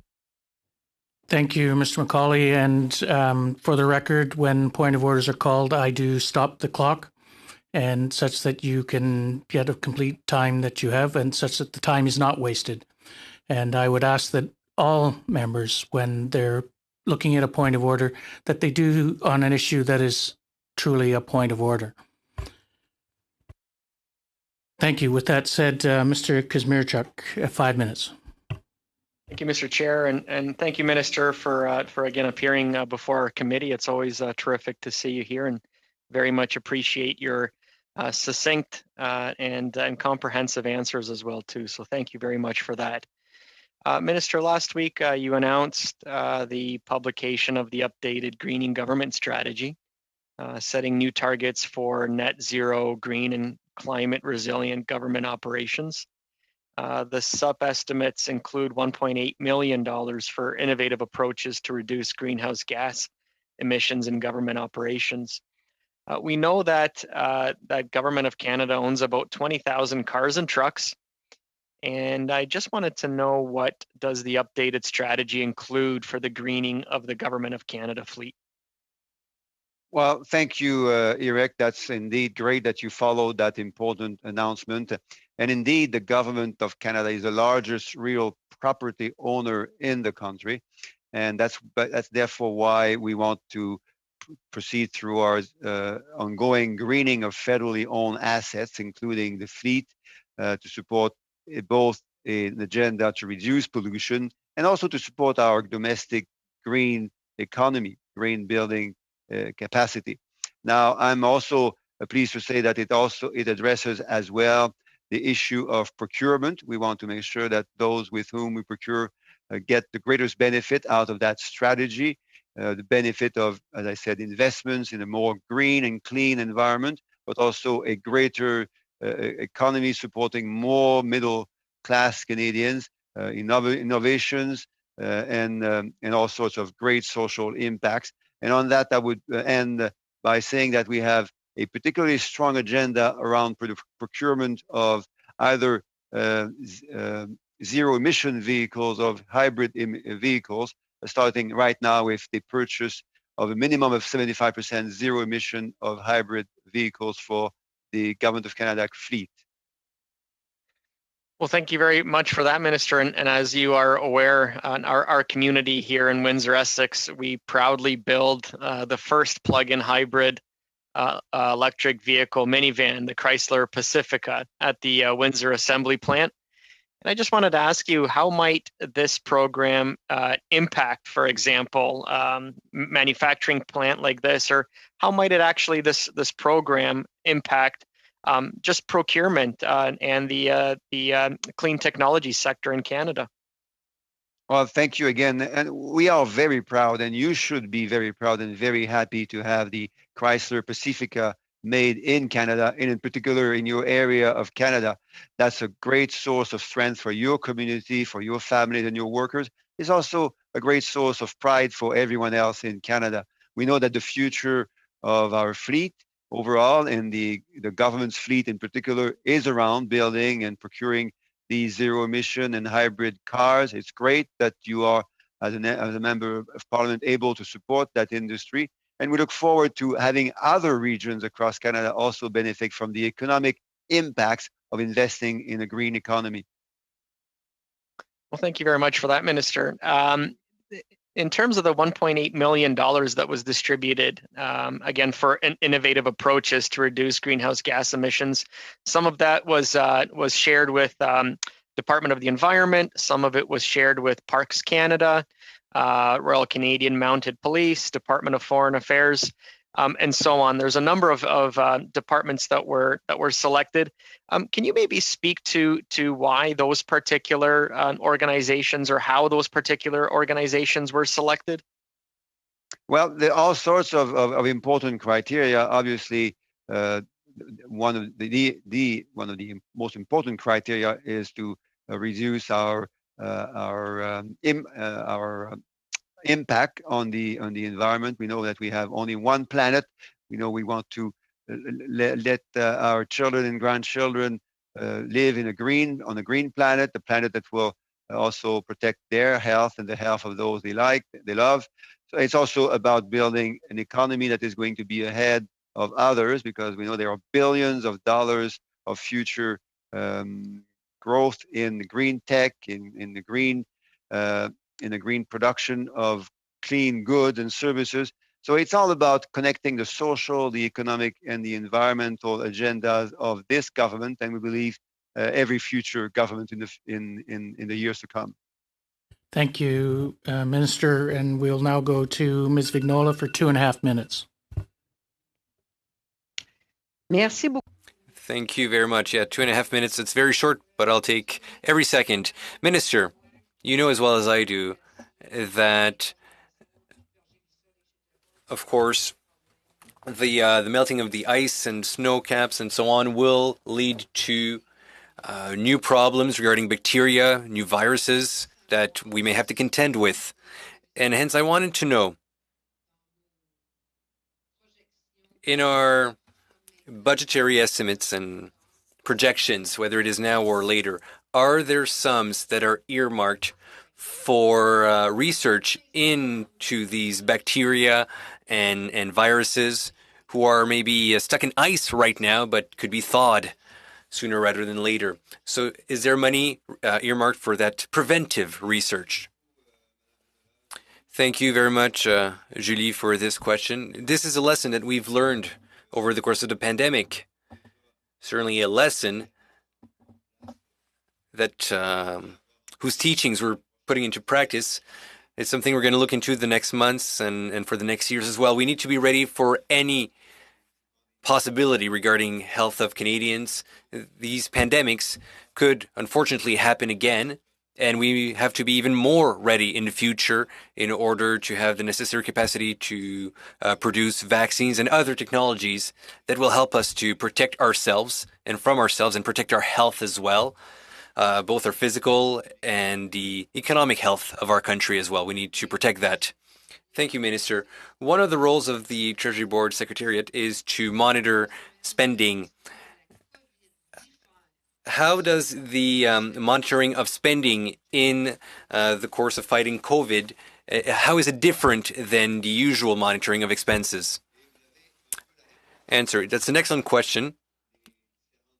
And you can see part of the answer in the way that these expenses appear in the supplementary estimates. A lot of these expenses are based on managing our response to COVID-19. Of course, this is what we need to do. We're in a crisis, and we need to make sure that we're focusing all our energies on this crisis in order to get through it in the most united way possible. Thank you. Minister Duclos, very quickly, I'll ask you questions on We Charity. You said earlier that between translating documents and offering services in French, there's a big gap, and you were told that We Charity had dealings with 9 different school boards. And if you worked in the school setting, well, you know that there are 72 school boards in Quebec, 57 of which are francophone. I'm sorry, Ms. Vignola. Time is up. We'll now go to Mr. Green for 2.5 minutes. Thank you, Mr. Chair. And I want to pick up on Mr. McCauley's question about this idea of authorization. Maybe this has been covered, maybe I missed it, but the PBO noted that the government introduced several bills to authorize spending for COVID-19 related to measures and therefore did not seek authorities from the usual supplementary estimates process. Mrs. Vignola put this question previously, but specifically as it relates to authorization, how did that legislation change the way in which government bills were put through the TBS for review? Thank you. 2 things. I hear that there is some confusion around how departments and Treasury Board work together in managing and implementing programs. Second, I feel that members of this committee deserve the clearest possible answer. So if you would like, I can ask the Secretary to provide to you a simple, short answer that will summarize what my colleague, my official, Madame Owens, said very clearly just a moment ago. So okay, we can do that now. Thank you. Okay, I can ask Madame Owens to repeat again what she said earlier. Okay, you know what? Let's if that is the only answer, I thought we might get a greater clarity. But on Mrs. Vignola's points, I believe she was cut off. But the question was, can you provide the committee with a complete list of all the COVID-19 related measures that have been announced to date in writing? And can the TBS provide the committee with a breakdown of the planned spending for the fiscal year 2020-2021 for each of those COVID-19 related measurements announced to date? Well, even better, because you'll find that on websites. First, the Open Government Portal, which is listing over 300 such files and such investments. I would love for you to summarize it, sir. We're as much as I would love to go through the Open Gov site. So the Open Government Portal, you type Open Government Portal, you'll find this easily. Otherwise, I can, of course, you can write to me on my P9. I'll send you the direct web link. Second, on GC Infobase, where the totality of the financial information that you're seeking is available. In fact, there is a specific page on all of the COVID-19 specific measures. Obviously, today's fall economic statement comes with a lot of other details, arranged in all sorts of different ways, which I suspect you will want to use. But again, if you would like further guidance on the part of the Treasury Board Secretariat, they will be happy to do that. That was a masterful session, Mr. Minister, in your responses. Thank you. Thank you, Mr. Green. We will now go to Mr. Paul Hughes for 5 minutes. Merci, Monsieur le Président. Thank you, Mr. Chair. Minister, I see that the same pattern regarding French is still going on with your government. We saw it with Ms. Lambropoulos, and now we hear that Minister Chagger, member of cabinet, has not deemed it necessary to respect the rules that come from your department. She's the one who should have them applied, and she decided it was not important to have We Charity assessed as per the Official Languages Act. As minister responsible for the TBS, how can you find that acceptable? Answer. First, Pierre, Mr. Paulus, you and I, and others, of course, as well, who are here, are all proud Francophones, proud Quebecers. And of course, that is true for Francophones from outside of Quebec. We're proud of our heritage, of our culture, of our language, and we're always right there to defend it. And that means that when we have a role to play regarding official languages, we will always play that role in order to foster the duality of official languages. This is what I will always do. Yeah, but you're not answering, Minister. You're chairman of the TBS, and whether you're speaking French or English, that's neither here nor there, because the rules of your department is clear. You need to do the analysis. It seems that Ms. Chagger did not respect it. So how can you accept the fact that these rules were not respected, especially considering the fact that you're the chairperson of the COVID-19 committee? At the end of the day, the responsibility is yours to own. Do you believe that Minister Chagger failed to live up to your expectations? The officials of TBS with whom I meet and regularly and with whom I work are the ones who have the primary responsibility to ensure that authorities and permissions that the concerned ministers are the right authorities and the right permissions. Minister Duclos and the officials have deemed that was the case. So, Minister Duclos, you're saying that it's the officials' fault. It is them who determined that it was not important to respect a directive from Treasury Board. Not at all, says Minister. Well, this is what you're saying, says Monsieur Paulus. At the outset, it was said that it was Minister Chagger who had responsibility, but she did not go forth with that analysis. She did not deem it to be necessary, even though it was in the basic checklist. That's number one. Number two, now you're telling me that senior officials of Treasury Board decided that it was not necessary because they recommended to the minister not to do it, right? That's what you're saying. Is there a systemic decline of French within the federal government? Is that why that we're not taking into account the directive of your department, your Quebecer, your Francophone Quebecer? This should be shocking to you. And you're a former military member, Pierre, and you know that it's important to separate people's responsibilities. Yes, but at the end of the day, the general is at the top, and if there are problems with the operation, it is the general who will have to assume its responsibility. And if there's a soldier who does not do what they have to do, at the end of the day, it's the general at top who is responsible. So, do you assume responsibility for that problem?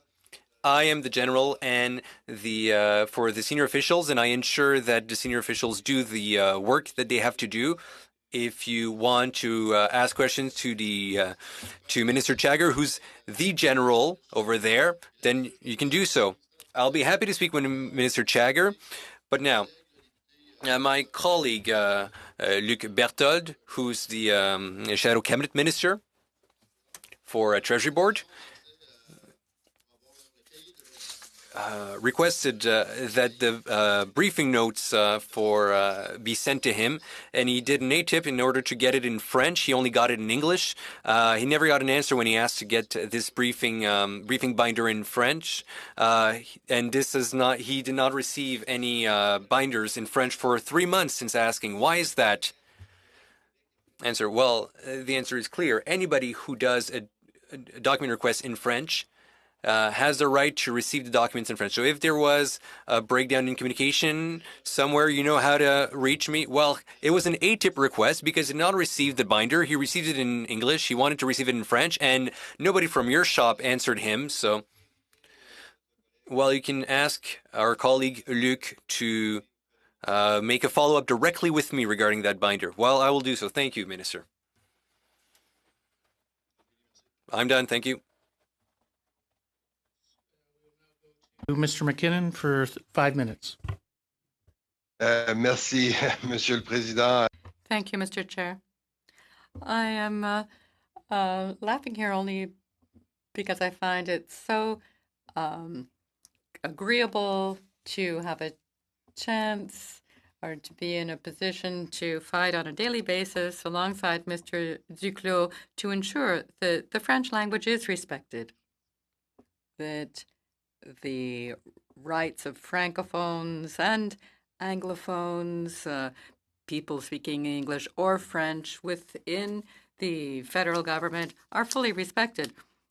And I'm much comforted to have Mr. Duclos as the president of the Treasury Board, given that on a daily basis we now have someone in this position who watches over the full respect of official languages here in Canada within the government apparatus. And I am pleased to thank Mr. Duclos about this, and I'm pleased to work alongside him. My questions are about something of issue for the public service in Canada, notably here in the National Capital Region. In 2015, we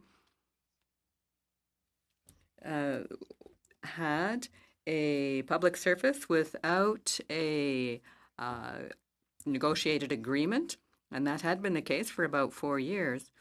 During our first mandate, we entered into 2 negotiated collective agreements with all of our public servants and unions. And over our mandate, of course, I think that we really did move forward on a second round of agreements. And now the public servants in Canada have been able to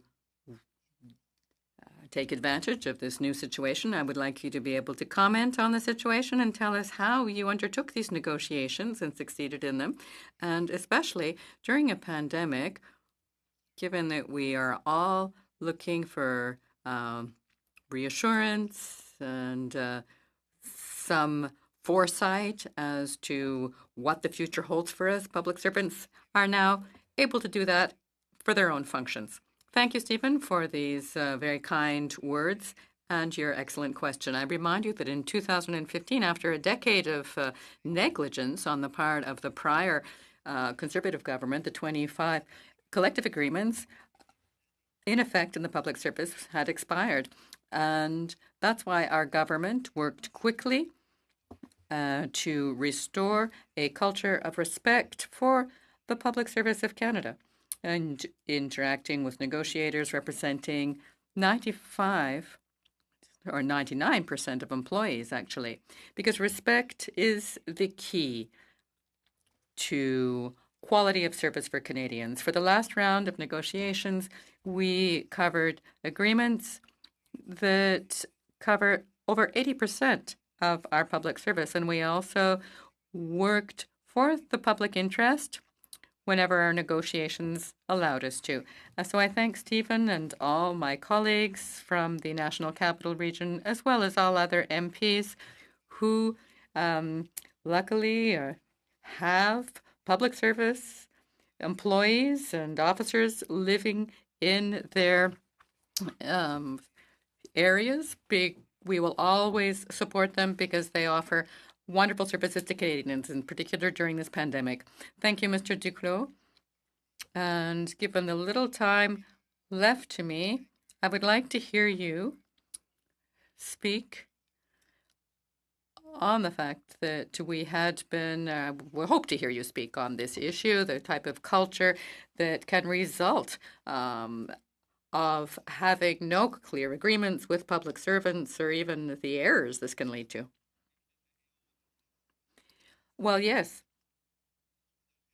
It's not only a matter of respect and being able to appreciate their work, but also supporting their ability to serve Canadians and citizens. I mean, we're all in the same boat to get through the storm that we're now faced with. For example, we need to hang in together and stand shoulder to shoulder. If some are pushed forward, others left way behind, then we'll never get through this together. Thank you, Minister.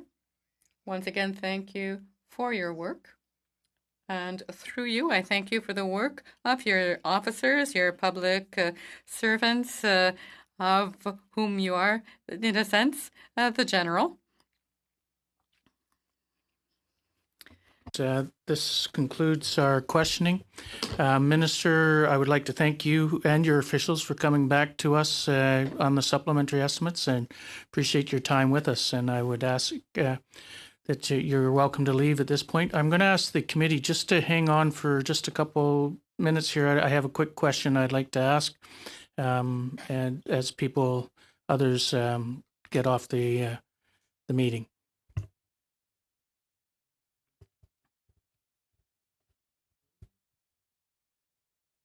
So, committee, we just want to bring up very quickly on the issue of the voting on the supplementary estimates. Basically, we've heard from two ministers at this point in time. We have not heard from the Minister of PSPC. We have requested the minister and invited the minister to appear, but we've not received a response. So at this point in time, basically the order of reference of the committee to study supplementary estimates 2020-2021 will be expiring soon. So the committee can wait to see if the Minister of PSBC can appear, or we can vote on the estimates now. I'm just going to ask the clerk to just briefly explain to you why we're bringing this up now, and just so you understand the procedures.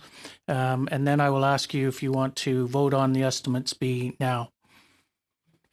Thank you, Mr. Chair. The standing orders state that the order of reference for the supplementary estimates will expire 3 days before the last designated allotted day in the period. Unfortunately, we don't know when the last allotted day in the period will be because the government hasn't yet designated it. However, the government must designate it by December the 10th, which is Thursday of next week. Because of the 3 days before of it being deemed reported back, it is more than likely that it'll be that the order of reference will lapse sometime at the end of this week or very early next week. So that is one of the reasons that the chair has decided to bring the question to you now. Thank you. Thank you. So I'm going to ask, does the committee wish to vote for the supplementary estimates be at this time? Agreed. Agreed. No. No. So we need a vote or no? Okay. What's that?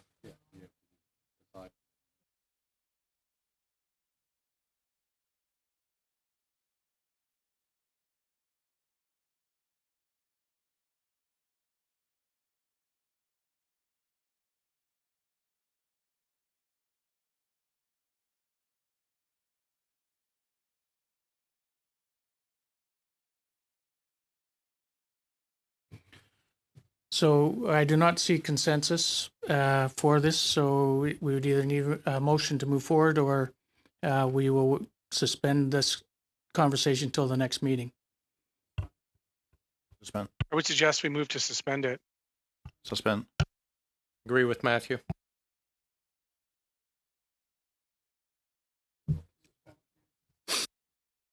Okay, thank you. We will suspend this till the next meeting. Thank you, everybody. I'd like to thank everybody that's here, the interpreters and the AV staff, for working with us, and as well as the clerks and the analysts. And with that said, I will adjourn the meeting.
you.